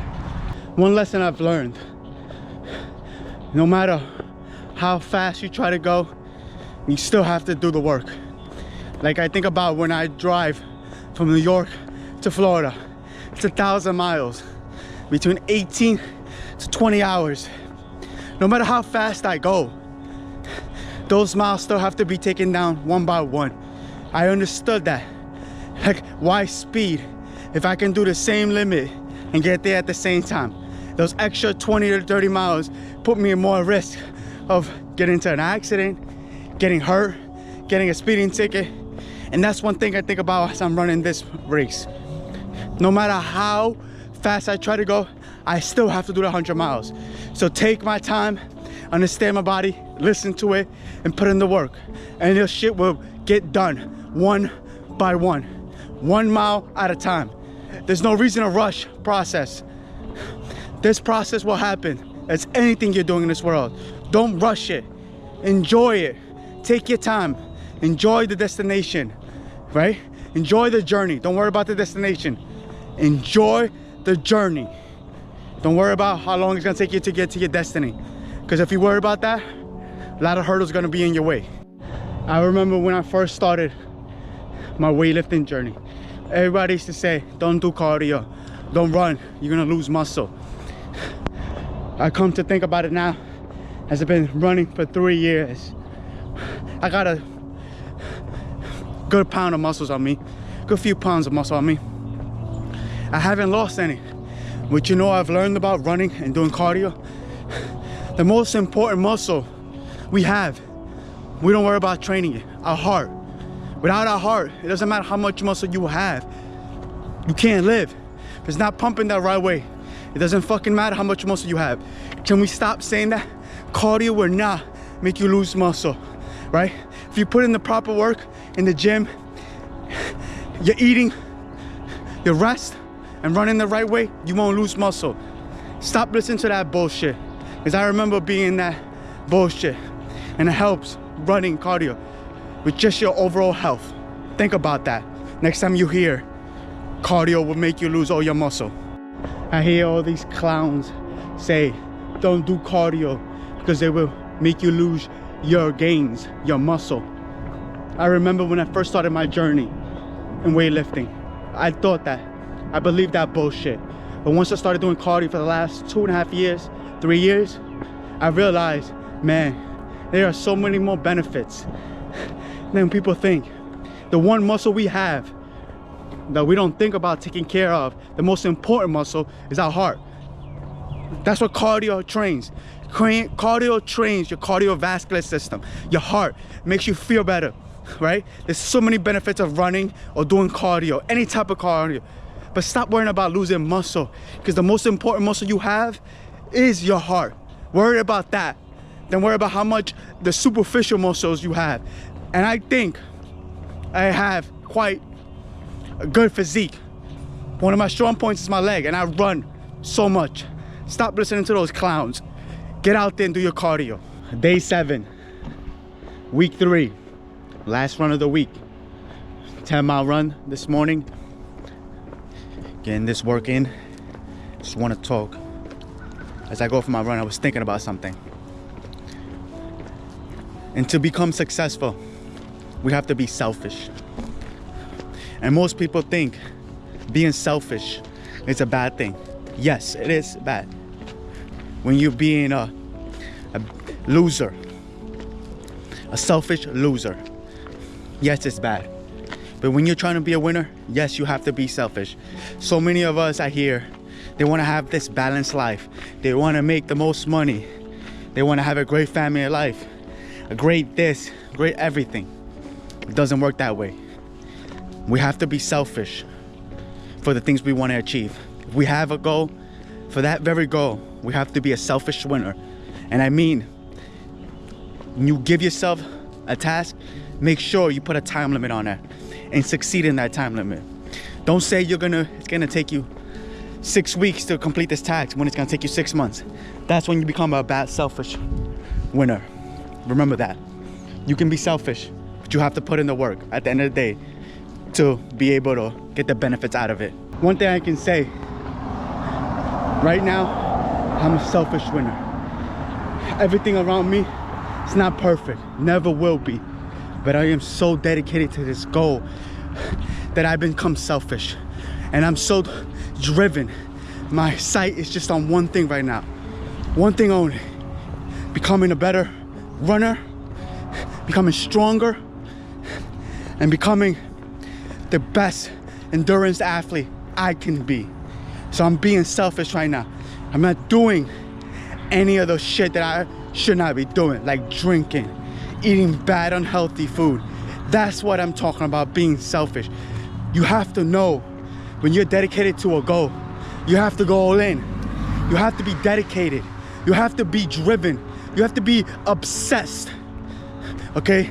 Because we know bad things are gonna happen along this way.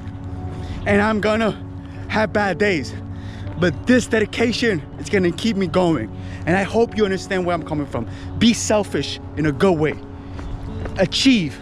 Stop letting the situation define you. And stop thinking everything around you has to be perfect. Everybody around you has to be happy. It's not gonna work that way, never will.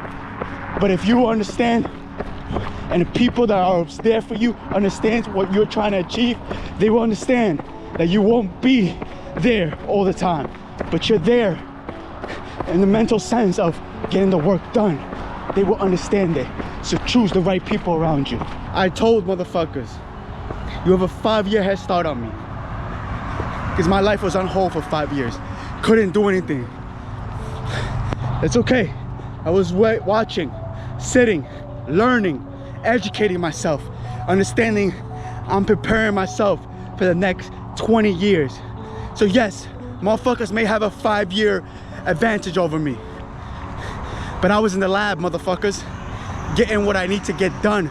So when I start doing my journey, whatever I'm trying to indulge in, I know what the fuck I'm talking about. I know what I'm doing. I'm not just coming from left field and making shit up, as most people do.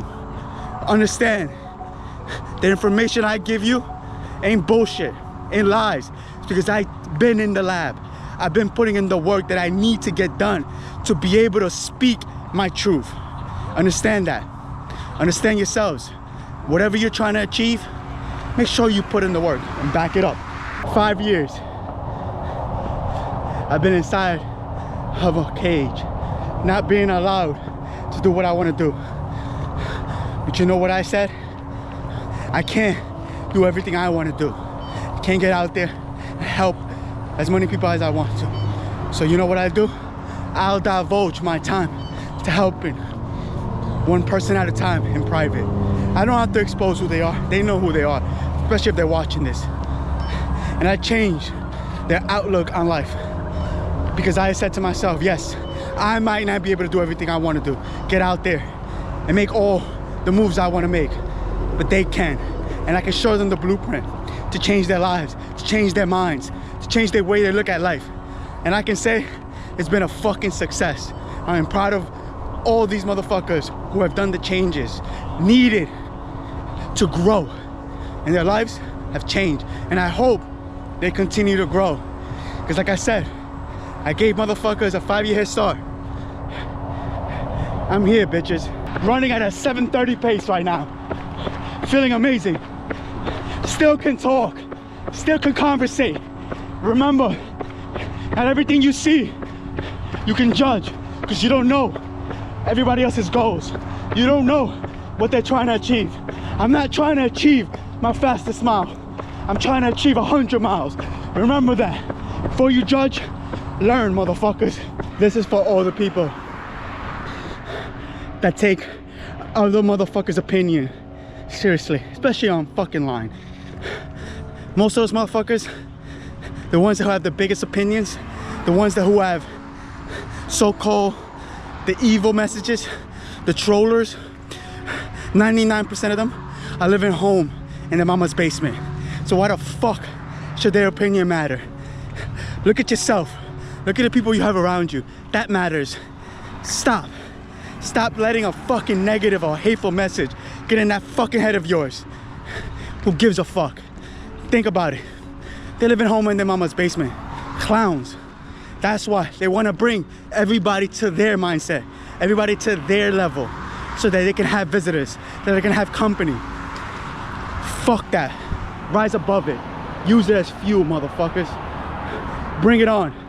So you should say, bring on the negativity, because that's fuel, because I know I'm conquering everything that's been put in front of me. It's insane.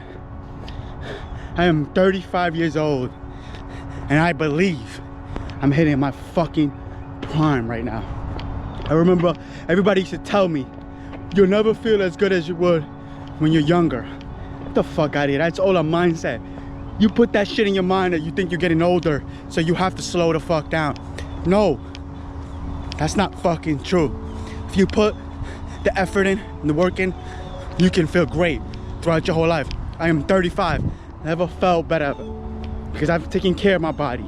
And I've been through a lot of injuries. I had neck surgery, fucked up back, electrocuted, no feeling in my left hand, hand surgery, and I've never felt better. So remember, when next time you hear you never feel as good as you are in your 20s, that's bullshit. Don't put that shit in your mind. Allow yourself to feel how you want to feel. Remember, it's all in the mind. No matter what we fucking do in this world, you're not gonna make everybody happy. So I figured out the biggest secret to this. Here we go, guys. Listen up. It's clear and simple. Worry about making yourself fucking happy. Who gives a fuck about anybody else? Your happiness is all that matters. If you're happy, the outside noise means nothing. If you're fucking pushing yourself, outside noise means nothing. Because no matter what you do, there's always gonna be that person that's gonna give you a comment about what you're trying to do and what you're trying to achieve. Why are you doing that? How come you're doing that? Why are you losing weight? Why are you making more money? Shut the fuck up and worry about you. And that's my message to all you guys. Worry about only your opinion of you. Great morning again. Great day to do something challenging. Great day to keep improving every single day. Week 4, day 1 of this ultra prep. I'm not gonna lie to you, I've learned so much throughout this prep so far. It's only been 4 weeks, but I've learned so much about myself. I learned that I can achieve as long as I decide I want to achieve. I can change as long as I decide I want to change. That's what this prep has taught me. It's not about how much muscle I've gained, how much fast I've gotten. No, how much mental strength I've gained through this prep. And I thank myself for it, for putting myself through this challenge. And remember, improvement starts in the mind. Remember that. Everybody says they want change, they want growth, but they don't want to put in the work that you ultimately need to change, to put the growth in, right? People don't understand we have to start with our minds. We have to change the way we think, the way we've been taught to think. And understand it comes down to change. The only way we change is we change our mindset. And we go deep inside of our minds and see what has made us like this. Be honest with ourselves.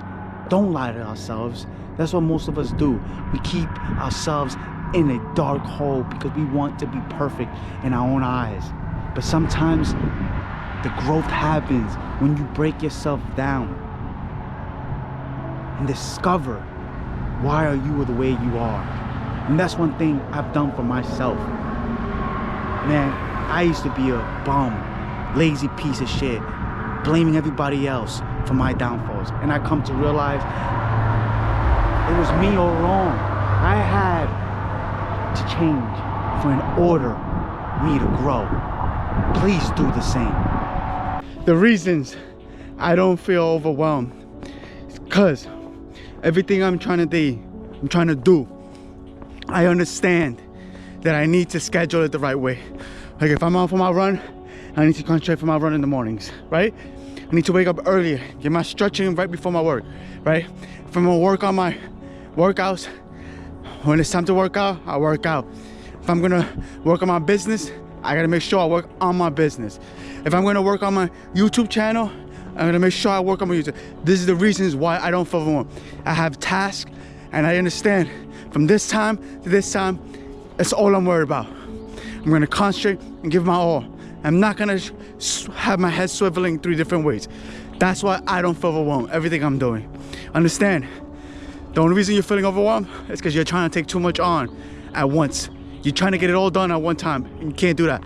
One task at a time. What this ultra prep has taught me is if I stay consistent in anything I'm trying to do, I can achieve it. But if I try to go fast and I try to burn out and try to be faster, try to impress other people, I'm gonna fall. So remember, whatever task you're trying to do, take your time. Be humble enough to understand your goals, to understand what you're trying to achieve. Don't rush the process. Greatness takes time. It's not gonna happen overnight. It's not gonna happen in 1 year. It takes a long time. Remember, you don't have to impress anybody but yourself, and be consistent with yourself.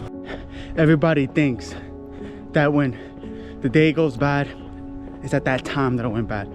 No, most of the time when things don't go your way, and I don't call them bad days, when something doesn't go your way, it's because what you did prior to that. People don't understand. If you understand, you dissect the schedule. You put the things that are a priority in the right order, you will be successful. But so many of us don't understand that we try to get everything done. We try to make everything happy. We think everything's supposed to be all happy and all glory. It's not. Understand, if you're trying to become successful, you have to make the things that are a priority. Get those done first. Your day doesn't get messed up by one thing. It gets messed up by the multiple things that you have done wrong throughout the day, but you haven't seen them until you get to that point when you think your day is all messed up. Let's start this morning off right. 25 miles to go. I'm gonna keep saying it every time. The power of mindset, the power of consistency is key, especially when you're trying to do incredible things. Remember, push yourself. Don't allow yourself to stop yourself. I remember choosing the easy shit. I remember those days when I was in my 20s, early 20s, choosing to smoke weed all day, be a bum, not educate myself, having $5 in my pocket, trying to figure out how am I gonna get lunch, how am I gonna get dinner, and choosing to get high over getting food. It's crazy to think I go back to those days and I was such a loser, such a bum. I wasn't willing to choose the hard shit over the easy shit. It was easier to be high all day than to look at my life and see where it was going, see I was falling down the wrong trap. And every time anybody would try to tell me that, I would get upset, I would get mad. But now I come to realize it. Those days were hard. They were boring. But they taught me a lesson as I got older. Man, stop choosing the easy shit. It's easy to be normal. It's easy to be a bum. You know what's harder? Waking up every day and trying to get better. Making life better. Making your family's life better. That's the hard. So choose the hard instead of the easy. And stop giving yourself excuses why you are the way you are. Today I could have chose the easy right. Just the easy shit. Woke up today, my legs are sore from working out 2 days ago, doing leg workout. I could have said to myself, nah, these 25 miles, I don't have to do it. I'm good, I can do it tomorrow. I said, no, motherfucker, get your ass up. You have a goal, right? You told yourself you're gonna do 25 miles this morning, yesterday, do it. Don't just talk the shit, live it. And I will never tell you to do something unless I'm doing it. I won't lie here and say that I am a goal setter. I push myself every day, and then just because I'm feeling a little sore in my legs, I'm not gonna put the work in. The fuck out of here. A lot of people out here are just speaking a lot of bullshit. Live it, then you can speak about it. Why do we fail? The reasons we fail at life is because we set up to fail. We're put in positions to fail, and we're never taught how to get out of those moments, how to be better out of those moments, how to learn from those moments. We're just told, find the right answer. We're never told there's multiple answers to each failure we go through. People think there's only one way to get out of failure. No, there's many ways, but we have to be taught that. And I've come to realize that's why most people fail. The school system, everything we've been put into, has just taught us to fail or go one way. And that's not true, because there's so many ways to success. This is why so many of us go to school, get educations, but we don't know how to go about real life. We don't know how to get out our own way because we're never taught that. We're never taught financial literacy. We're never taught that we need to understand we have so much more inside of us than just by going the norm way. There's more ways to learn. There's more ways to be successful. We need to start teaching ourselves, our kids, and our future generations. We don't have to just go one way. There's more ways to become successful and stop just going with the norm. I just found this beautiful trail and come to realize as I'm on this trail, the world is so beautiful, but we're all so stuck inside, living inside four walls, whether it's school, work, whatever, home. We get ourselves secluded inside and we live everything through our phones, through everything else. We live through other people's eyes. Come to realize the world's so beautiful. We have to just get out there and explore it and have fun and enjoy it. Stop living inside and go out and enjoy this world and see what the beauty has in store. 13 miles in out of this 25-mile run. So for these 13 miles, the lessons I've learned is patience. It's gonna take time to get where I want to get.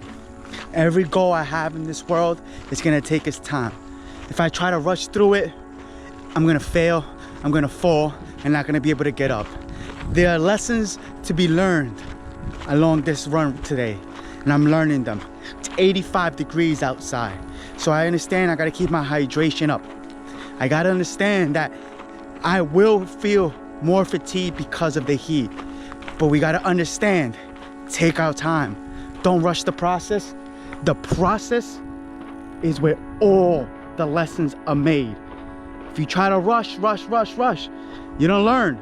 You just get out of the shit and be upset why you're not getting better because you didn't take the time to learn. Life comes down to variables.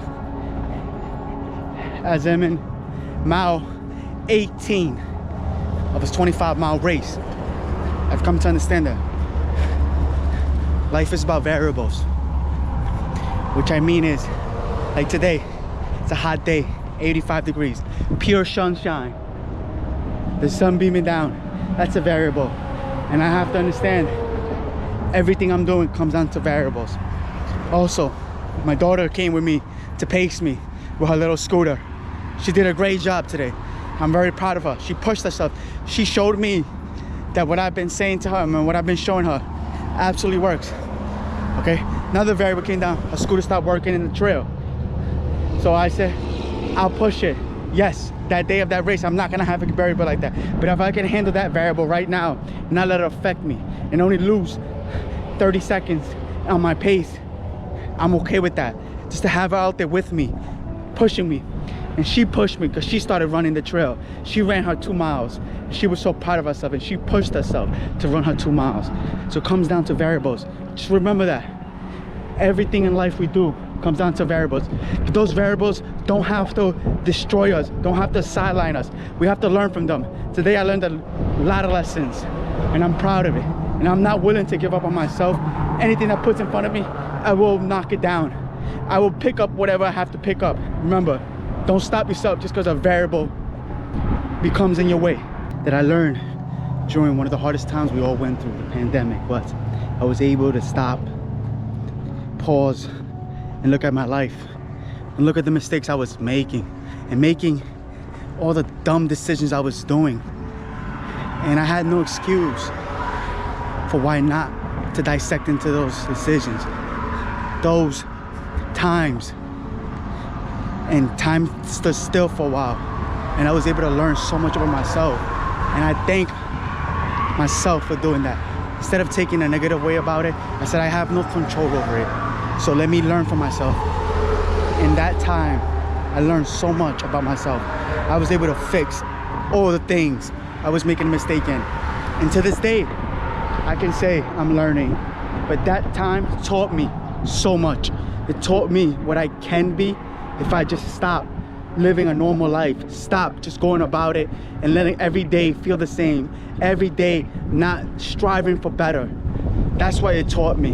And I thank myself for going through those times and learning and fixing and being born new. It's crazy. Today it's hotter than normal. 85 degrees out here. It's crazy.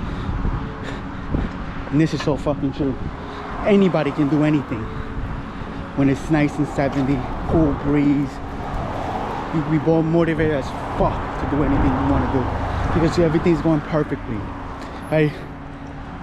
But the true warriors, doesn't matter what the weather is. It can be 10 degrees, it can be 100 degrees. You get out there and you put in the work and you see yourself suffering and you see yourself going through the hard times, but you love it because you know you're winning right now. Right now it's 85 degrees. I haven't seen a soul out here. And it comes to a quote that I heard one time say by David Goggins. He was running while it was 100 degrees. The guy asked him, why are you out here? Because you're not. That's how I feel when I'm doing this today. It's like I'm out here because you're not. So whoever understands how great you want to become, do this shit no matter what the weather is, no matter what the situation is. You can't control the circumstances that's going around you, but you can control the outcome. Remember, as I'm in mile 20, yes, I'm sweating, I'm hot, I'm suffering, but I'm loving it. You know what gets me upset most? Is when somebody who is not doing well has every excuse for why they're not wanting to get better. Like I realized, it should be harder when you have it all. Like I believe I have a good life. I make a lot of good money. I have a lot of money saved up in the bank, and I'm never comfortable. I want to get up and do better. I want to get up and make more. I want to get up and say, man, this day I got better. How are you in the rut? But you're comfortable being in the rut, just complaining and bullshitting all the time. It's crazy to think how such a small person, she's only 8 years old, can have an impact on you, on this world. The other day, she paced me for my 25-mile run. But not only that, she paced me. She pushed herself. She ran 2 miles for the first time. And she pushed herself. And the speech that she said during the run and after the run shows I'm having an impact on her life. And she's having a bigger impact on my life, man. It's crazy to say that an 8-year-old can have such a big impact on you and in this world. Like on her basketball team, she's one of one. She's the only girl on the team, but pushes herself just to match up with those boys. She gotta earn their respect, and she's already earned it. The way she pushes, the way she drives. Remember, just because you're one of one of anything you're doing doesn't mean that will stop you. Only you can stop you. And what I mean by she's one of one is she's the only girl. She's the only girl that's always understanding. She's the only person there who understands what I want and pushes herself. She shows these boys, it doesn't matter if I'm a girl, boy, no matter what you identify as, you can just be as good as anybody if you put in the work. And the other little girls that she plays against, she shows the other coaches, no matter if they're a girl can dominate the game without having to be a boy. When I say she's one of one, you have to understand, when you're one of one in anything you do, it's hard because you gotta understand, not only do you have to work hard, but you have to work even harder just to get to the same level. Gotta understand, she's playing with old boys, but she puts in just as much work as them or even more and has gotten so much better because of it. And she loves it. She loves to be one of one. She loves to push herself.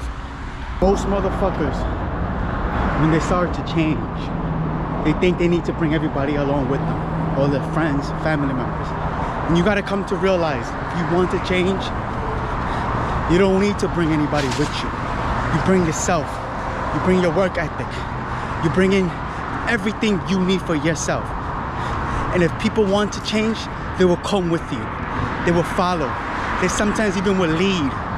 So stop worrying about who's gonna come along with you and who's thinking you're doing the right thing. If you feel like you're doing the right thing by changing, then change by yourself. And you'll start realizing The people that are really worth it will come with you, or you start meeting new people who want to change with you and grow with you.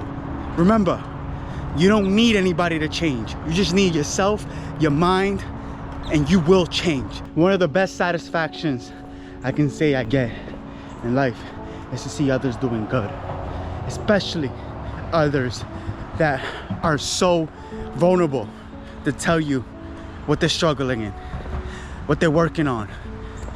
And me, by speaking my words, being able to help them through their downfalls, see them get up and do so much better with their lives, that brings satisfaction to me. I don't want to see others fall. I want to see others rise, because they rise, we all rise. Understand that.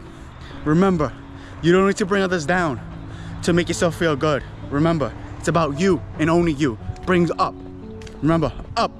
Up is the only way. It's crazy. So many of us start a journey, whatever we're trying to do, and we think after a week it's supposed to fix all the problems. Supposed to, all our things we're trying to achieve, it's supposed to happen in that week. And if it doesn't happen, you're doing something wrong. No, the reason it's not being fixed in a week is because you have years of fucking up to make up for. Understand that. So whatever you're trying to achieve, stop looking at it 1 week, 2 weeks, 3 weeks, it's supposed to get better. No, it's gonna take sometimes years to get better, whatever you're trying to achieve. Remember, don't rush the process. Enjoy the process, study it. And remember, you only can get better if you want to get better. But if you want a quick fix, that's never gonna happen. Quick fix is like a band-aid. It falls right off. Remember that. When I was younger, everybody used to say being a parent is hard. I've come to realize as I am a parent, it's not hard. What's hard is being a great leader. And that's what we are as parents, leaders. Our child sees what we do on a daily basis. They don't want to hear it because they're walking, talking like lie detectors. They understand, they see the bullshit going on. But if you lead by example, your child would understand what you're trying to tell them to do and how to do it, and they will do it. They will pursue their own way. They will become leaders on their own. And I love that about my daughter. Last week she paced me on my 25-mile run, and she was pushing me. She was telling me, your mind can do it. Let's go, daddy. And that's crazy. She's only 8 years old. She's becoming a true leader of herself so she can lead others. She led me that day, and I love that about her. Thank you. You hear so many people here. It's crazy. You hear so many people say they are comfortable. Comfortable is another word for being lazy, or being happy, being just satisfactory. Just be able to get by. And it's crazy to think how much potential is being wasted with that mindset of I'm happy, I'm satisfied with just an average life. I want people to understand, when I say average, I don't mean about how much money you make. I mean about how much work you put out there, how much effort you put into life, how you appreciate life, how you love life, how you want to see your true potential come out. That's what I mean by satisfactory. So next time you hear a person say they're happy, they're content, move away, because that is very contagious. Laziness is a very contagious pill. And I remember being that person. So when I talk to you and tell you that, don't ever be comfortable. Don't ever be satisfied. Keep moving forward. It's the greatest way to live, because you can see your true potential. Remember, only you can achieve your true potential, nobody else. Let's hold ourselves to a higher standard for our children, for our future, so they can see what hard work pays off. And when I mean pays off, it does pay off, but you gotta show them. It's crazy how adults hold children to a higher standard than they hold themselves. They send them to school and tell them to get better every single day, but they don't get better. They don't get good grades. They just go about life the same way all the single time. And what I've learned is we have to start showing our children what a great example is, what hard work is, so they understand what they have to do to achieve greatness in this world. Fight or flight. So many of us, when we're going through a hard time, we choose flight. We choose to run away because it's easier than to face whatever is bothering us, whatever is going on, whatever obstacles in our way. I've come to realize I've always chose fight. I've never ever had everything given to me. I've always had to fight for it. Love. Anything I wanted in this world, I had to fight for it. I had to put the work in. And that's what made life so much better for me.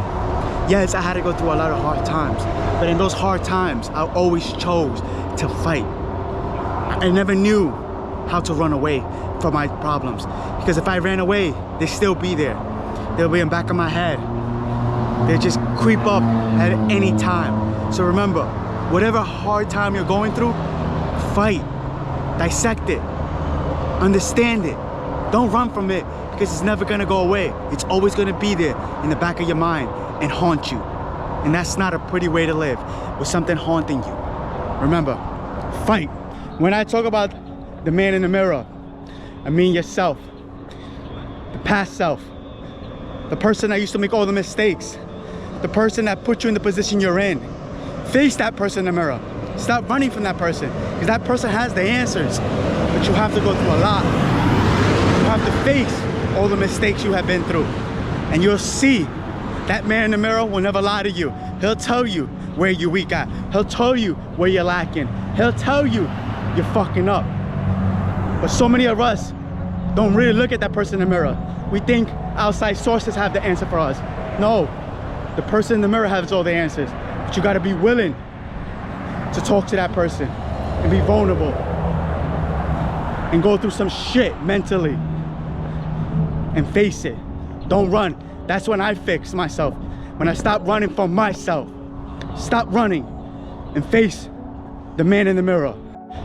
We're supposed to make mistakes. We're supposed to fail. But when we do, we have to face those failures. We have to face those mistakes. And then not just put them away and say, ah, fuck it. I don't need to deal with that. No, deal with it. So you know the next obstacle that comes on your life, you know how to beat it. You know how to face it. You know where you made your mistakes last time. So you stop making the same fucking mistakes. Believe in yourself, but stop running from yourself. Allow yourself to make mistakes, but learn from your mistakes. There's a lot of lessons in failure, but we have to be willing to face it. We have to be willing to go to the depths of our minds and put ourselves there and face that failure. It's like you missed that last minute shot. Ask yourself why you missed that last minute shot. There's a reason why, and you'll see the growth. A true leader brings people along with him and starts explaining how to get there, how to be a great leader. But first, you gotta fix yourself. For in order to lead, you have to lead yourself. You have to face your problems. You have to face what you've been going through. So you understand when the person you're trying to lead falls, he stalls, you can explain your story. You can explain how you beat that obstacle. But first, it starts with you. To be a great leader, you have to lead yourself first and hold yourself accountable. Stop looking for others to hold yourself accountable. Hold yourself accountable. Be a great leader for you, and everybody else will start seeing and understanding that you will never have to say the words. They just know. When they see you, they nod. They say, that's a great leader right there, because he let himself out of his hole, out of his darkness. Nobody helped him but himself.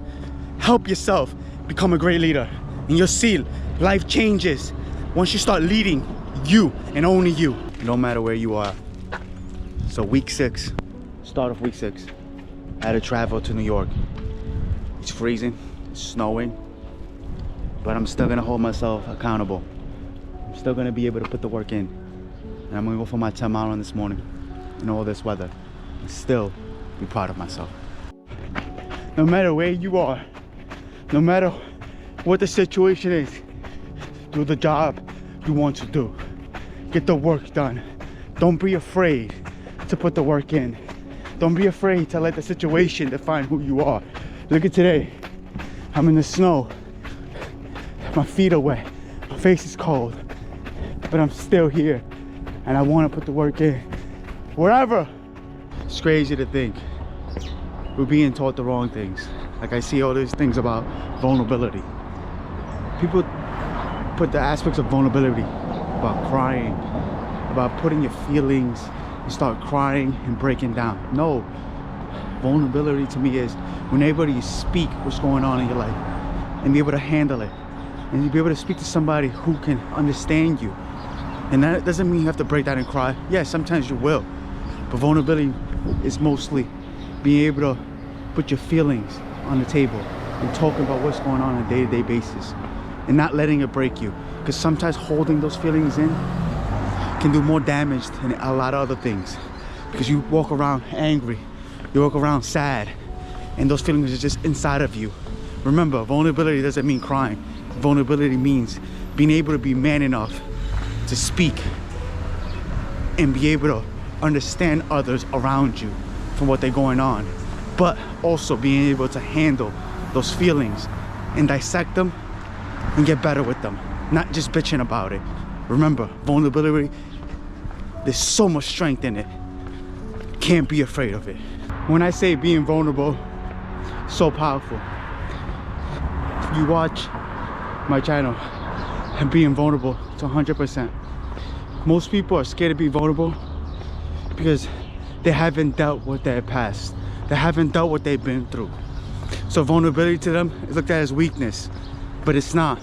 It's looked at as, I'm strong enough to show you who I truly am without having to be worried about being judged. Because I judged myself. I was vulnerable enough with myself so I can be able to speak my truth to you guys, to understand that being vulnerable is so strong. I look at myself as a very strong mentally person, so I don't worry about other people judging me, because I am who I say I am, because I put in the work, I put in the time to get myself mentally strong. So next time somebody tells you vulnerability is weak, it's because they haven't dealt with themselves. They haven't dealt with their past, so they're afraid you're gonna look at them as they're weak because they're speaking the truth. They're speaking what they've been through, what their past has looked like. So remember, there is strength in vulnerability, but you have to be willing to put the work in. And most people nowadays are not. They're too lazy. As I'm running here, I'm seeing so many people early in the morning going to work. And it feels like we're in a zombie world. People are so stuck on their phones while they're walking, heads down, not paying attention to what's going on in this world.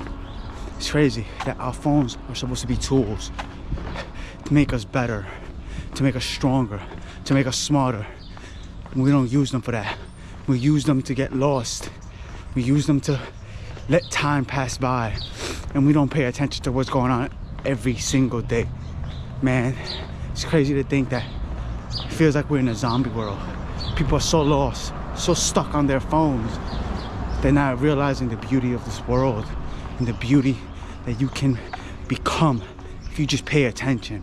Man, put your phones down and go get better, man. Use it as a tool, as a mechanism to make yourself a better person, more money, more smarter. Stop using it for to waste your time so your day can go by. It's crazy to think how so many of us are just merely existing instead of living. And what I mean by that, so many of us just go every day the same. We get up, we say we hate our job, we hate our situation, but we never want to just live. We want to just exist. It's easier to exist and blend in than to live and go get something you really truly want, because it's gonna take too much work. It's gonna take too much effort. Man, I wish all of us can start living instead of existing, because we all have fully potential to be a lot more than we think we are. No matter how high you are or how low you are, we all have the potential to live and live a beautiful and happy life. But we have to put the work in, and we have to put the effort in. Just remember that. Stop just existing. Live. So I want to talk about these past 7 weeks. As I'm on this run, I'm thinking to myself, damn, I've done so many miles, I've done so many workouts to push myself further and further. These past 7 weeks have been challenging but amazing at the same time. all the things I do on a daily basis. And I believe the reason I do these things, the reason why I get better, and why I try to help everybody get better with my coaching, with my knowledge, with everything I'm currently doing, is because of my willpower. Because everything I've been through in my life has been tough. So I enjoy tough things. I enjoy putting myself in situations where I have to grow and get better. So many of us are scared of challenges. Because of challenges, there's a chance you can fail. There's a chance you may not succeed. And I enjoy that because that means I'm putting myself in situations that I need to get better at, that I need to grow. Understand that. When you're trying to embark in something great, you have to put yourself in tough situations. You have to put yourself in challenging situations. Remember that. There's no other way about it. There's no other way you're gonna get better. There's no way you ever gonna grow without some friction. So as I embark on this ultra prep, these 100 miles on April 22nd, I just wanted to share a few thoughts about the past 7 weeks. And the reason why I'm not sitting here and complaining like most people do when they embark on something tough is because I understand that it was gonna be tough when I came into the situation. I knew it was gonna be hard, and I loved every single minute. Waking up every single day knowing that I have a tough task ahead of me, and showing others, like my daughter, all of you guys, that anything is possible as long as we work, as long as we want it. Because there's nothing in this world great will ever be given to us. And I know society has tricked us, saying that, man, it's easy to be tougher. It's easy to get what you want. It's not. If you truly want to grow, and you truly want to be successful, put yourself in hard situations, because that's the only way you're gonna keep better every single day. Anybody can be famous for 5 minutes, but a hard worker, man, he can be infamous for the rest of his life, generations on, because of what? The hard work, the dedication, and the want to. You gotta want it. There's no ifs or buts about it. You gotta want it for yourself and only for you. Can't live for nobody else. Live for you and fuck everybody else that's talking negative to you. I will have a message for you guys who have no kids, who have no responsibility, nobody counting on you on a day-to-day basis. Take chances. And when I say take chances, take big leaps. Allow yourself to grow. Allow yourself to put yourself in positions that you're gonna fail, but you can learn from. Man, especially if you have no kids, you're broke, you're living paycheck to paycheck. What's the worst that's gonna happen? You fail and you learn and you get better, so you understand now to take chances. So many of us don't understand, especially if we don't have those major responsibilities. We're allowed to take chances. We're allowed to grow, but we have to put ourselves in those positions to grow, to take chances, man. Failure, you can learn so much from, especially if you're already broke, especially if you already have nothing. The worst that's gonna happen is you stay in the same place you are already in. Remember that. Don't allow yourself to be scared if you're already broke, you have nothing. Because the worst is gonna happen, you stay in that same place. Remember, growth is key. Life scars have taught me how great of a person I can and will be. From everything I've been through in my life, all the tough tasks, knowing where the stat says I should have been, has showed me, man, at the end of the day, it comes down to me. I had the choices to be made, to grow or to stay that same person, or become what everybody told me I was supposed to become. So I want you to look at your life and look at it in a whole, and to ask yourself, Are you letting your scars defeat you or motivate you and put you in a trance of dedication so you never have to experience those scars all over again? And that's one thing I live my life by. I don't ever want myself, my children, or my children's children to experience all the hardships I've been through. And I hope you do the same. So many of us pick the wrong people to be around us. So many of us pick the people around us that just tell us what we want to hear, not what we need to hear. That's why you see so many people, when they start growing, becoming bigger, they have problems. Like, we know that there is a big NBA star who's having problems right now, because the fact is, he's having the wrong people around him. He's having the people that are beneath him around him. What you need to realize as you grow, you need to start bringing people up with you. You never bring yourself down to them, because if you start bringing yourself down to them, they don't have that much to lose as you do. And I hope this person understands, man, I need to cut some of these people out of my life so I can grow, because they're not allowing me to grow. Because if those people around you are not telling you, what the fuck are you doing? Why are you doing this? Why are you going to this direction when you have $200 million coming to you? You have a shoe deal coming to you. You have a big famous sports drink ad coming to you. And they're not telling you, bro, you don't need to be doing this. You need to get your ass home. You need to grow. You need to leave us behind, because we're no good for you. You need to cut those people out promptly. And I hope all of you guys pick your foxhole a lot better so you can grow and they can grow with you. How to become one of one. Hard work, dedication. You have to have those things to become one of one.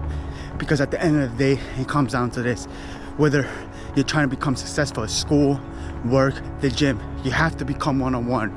And the way to do that is hard work, dedication.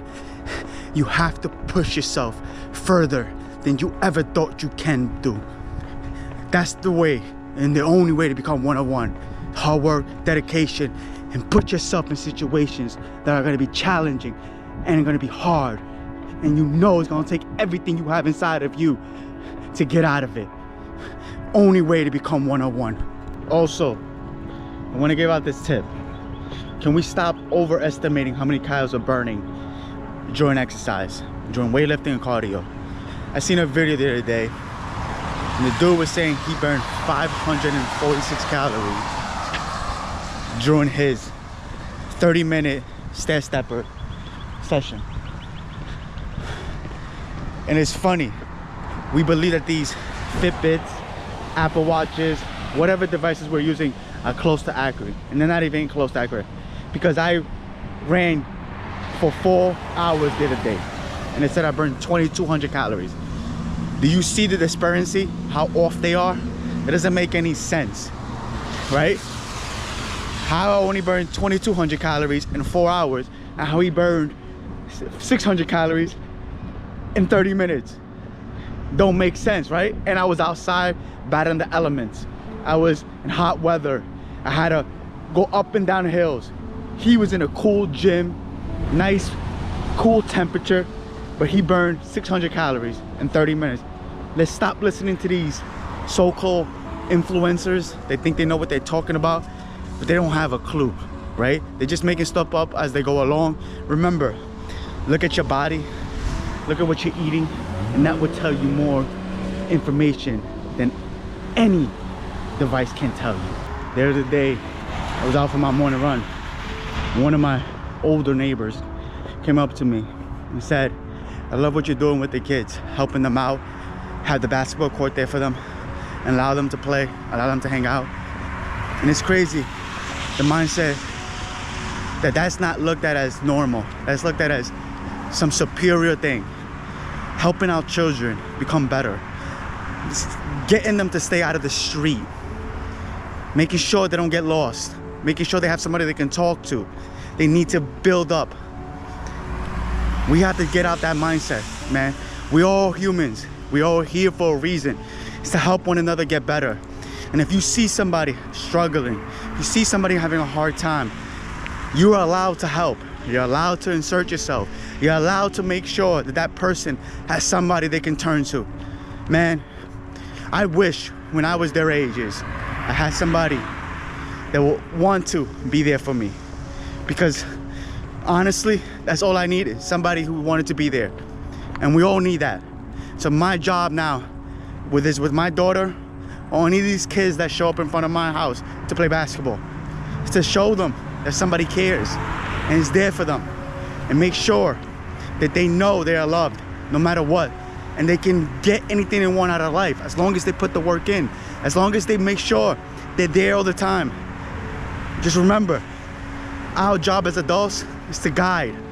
It's not to be selfishly in our own world and thinking that the world doesn't revolve around us, because it doesn't. The future is what matters, because for some reason or another, we may not be here for a long time, but we can have a great impact on this world by just being there, by showing people I am a good human being. That bigger impact can have on somebody is incredible. It's crazy to see how social media has mind warped all of us, man. We're being taught now is men versus women, women versus men, everybody attacking everybody. Man, it's crazy. As a man now, you have to put a woman in his place. You have to make sure that you're alpha. As a woman, you have to make sure that you're more superior than them. You have to outwork them. It's crazy, man. We all forget, man. We're all humans, man. We all should be working together to get better. Man, not putting one side down or putting the other side down. We live in this generation now. Everything's a battle. Everything's a fight. But the one thing we don't fight for is more life. The one thing we don't fight for is to push ourselves. The one thing we don't fight for is to put ourselves in better positions to elevate us and others around us. That we don't fight over, right? But we can fight over stupid shit and battle and waste our time and sit in the comment section and comment about everybody, calling somebody dumb, calling somebody stupid, somebody not superior. Man, can we stop all this fighting and let's start working together and build a better generation for our kids and our kids' kids? Man, let's work together. Man, it's crazy to see how the world has changed so fucking much, man. How mind warped we are. Now all you see is men versus women, women versus men. It's crazy to think that we're being taught now that as a man, you have to battle a woman and put her in a place. Or as a woman, you have to battle a man to be more superior than him. Man, it's crazy to think that so many of us are being taught this. But the one thing we should be being taught is that we're all human beings. We all have the same DNA. We all have the same blood type. Can we stop looking for perfection in everything we're trying to achieve? And I realize as I talk more to people, that's their problem. We all want perfection. We all want that glimmer of light. We all want people to look at us differently because we're perfect. And the world doesn't revolve around like that way. It doesn't be able to achieve your goals that way because there's gonna be more hard times than easy times. So remember, whatever goal you're trying to achieve, pursue it, go for it. Perfection won't happen overnight, but let's start the shit before we even worry about how we look or how perfect it's gonna be. Let's learn to take more chances. Let's learn to bet on ourselves. Let's learn that we are more than we ever can be, more than we ever thought we could be. We all have a story being written right now, no matter what age you are, no matter if you're 5 years old or 95 years old. Let's stop approaching life as the story is over just because we're a certain age. The story's not over until you say it's over, until that day comes when you're 6 feet under. So let's keep writing our story, let's keep improving, and let's keep getting better every single day. Stop saying you're too old to do something, or time has passed you by, or there's not enough time in the day. Let's stop all that and let's keep writing our story, and let's not finish until it's truly, truly over. This is a message to my younger self, my 4-year-old self. If I can go back and speak to you and talk to you and tell you You are one strong little motherfucker. Everything you've been through, everything you will go through, you will come out of it stronger. You will not fold under pressure. You will start changing the world one person at a time. The impact you will have in this world will be unseen, but you surviving everything you're gonna go through, you will be something nobody foreseen coming. And I thank you for every single day getting up and never giving up on yourself. No matter what you were going through, you got up and you did what you had to do to survive. Because that's how you lived, just to survive. Not to strive, but to survive. And I want to thank you for it. Thank you for making me a better person. Thank you for making me stronger. Self-destruction is a lot more hurtful than outside destruction. Think about that. Self-destruction is a lot more destructive than outside sources. We think it's the outside sources who are destroying us. But no, we destroy ourselves from within. We let outside sources affect us, right? We have to take accountability for the mistakes we make. We have to take accountability for the faults we have in every decision we make every single day. Remember, self-destruction can be destructive more than a hateful comment from the outside source. So stop self-destruction and start building yourself up. Build yourself that nothing can destroy you, because you have fixed all your problems. I hear this all the time. Man, I'm stressed, so I binge eat. Man, I'm stressed, so I drink alcohol. Man, I'm stressed, I need a cigarette. Man, I'm stressed, I need some outlet. And I come to think about it, really think about it. Most of the times you're stressed, the problem that you're facing is not gonna go away.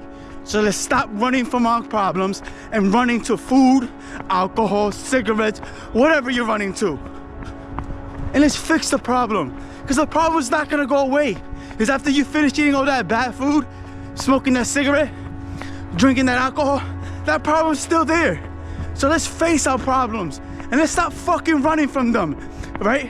Because sometimes the problem, it's not even that big of a problem, but we're just not willing to face it. Let's face it, and you'll see there's better solutions than to look for an outlet. The last thing I want to do today is run after that brutal leg workout I had yesterday.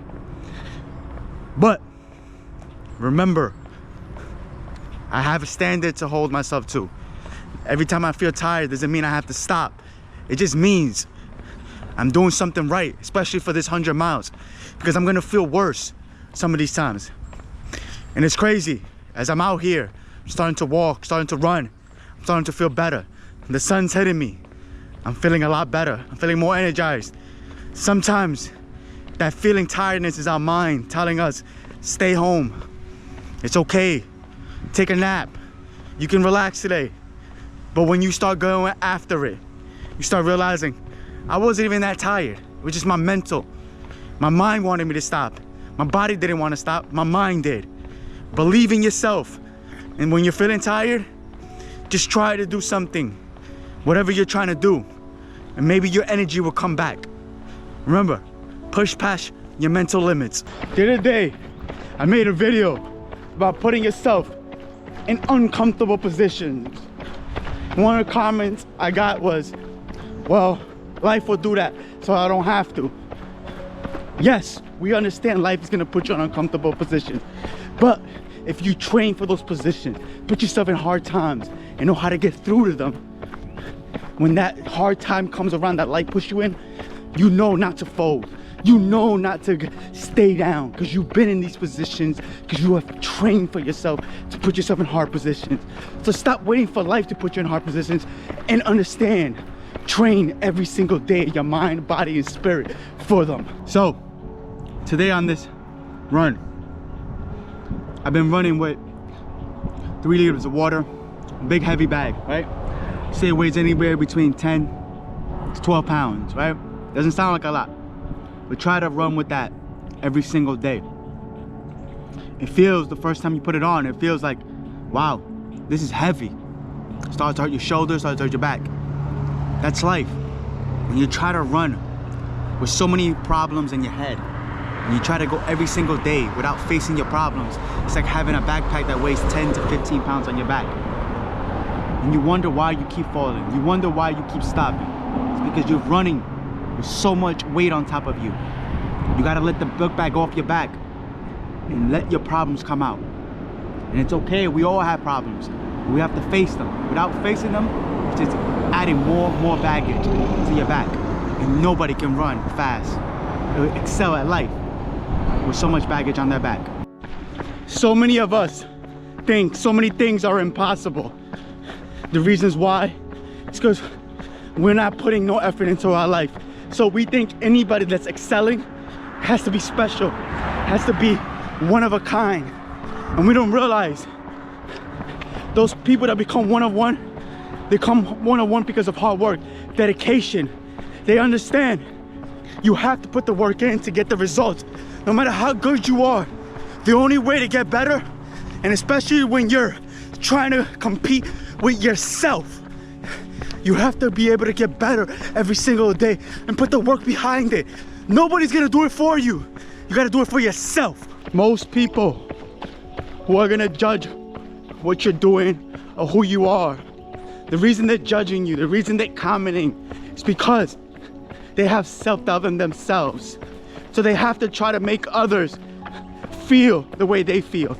But if you realize and you're becoming who you're supposed to be becoming, those comments, those words will not affect you, because you know what you've done and what you're doing and what you're trying to achieve. And only you know that.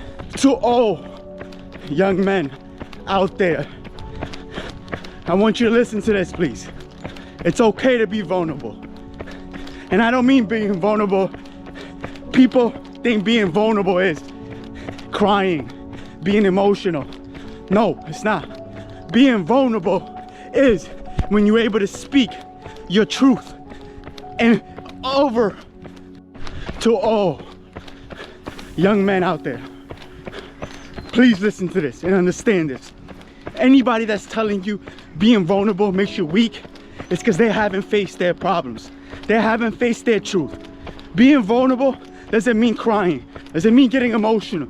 Being vulnerable, you be able to speak your truth and everything you've been through and say it out loud for all to hear. And it's because you want to show people you can overcome whatever you've been through. Like me, being bullied, being sent to a third world country, everything I've been through, my parents not really being there, being abused in a third world country.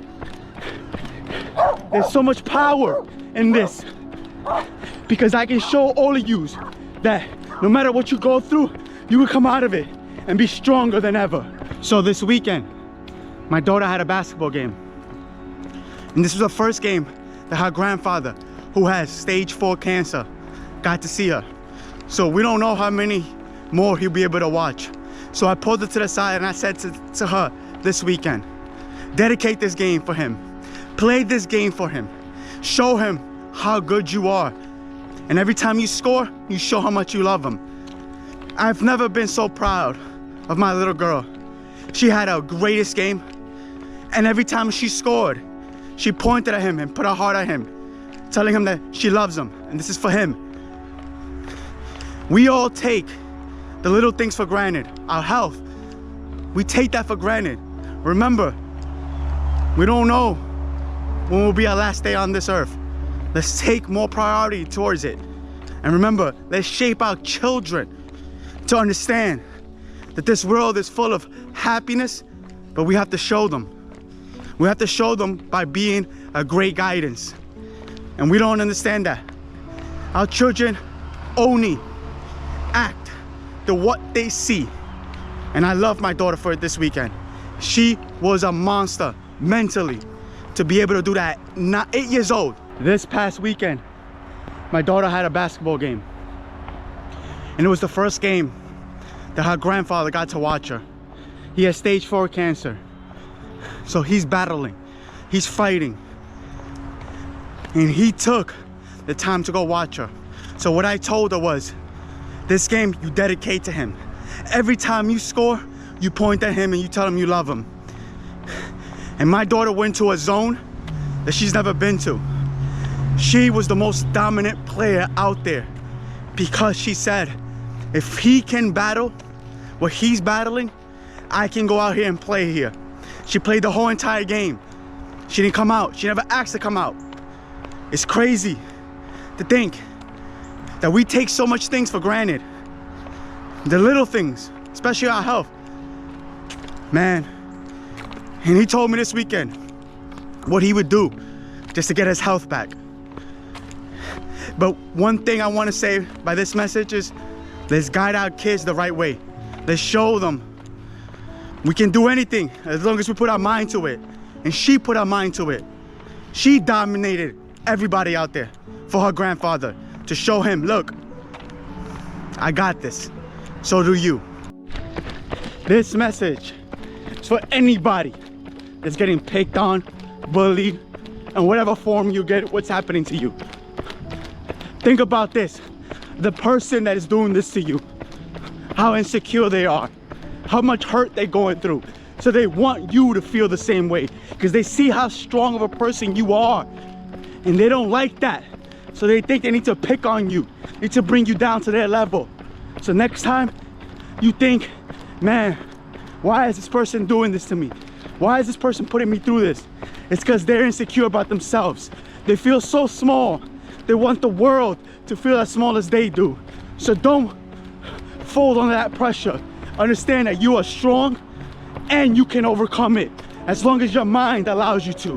One thing I want to say, I am not special. I am not gifted. But what I am is a person that won't give up on himself, won't allow the situation that's going around him to define him. Remember, we don't have to be special. We can make ourselves special by the way we achieve and conquer life, the way we attack it, the way we just stop giving up on ourselves.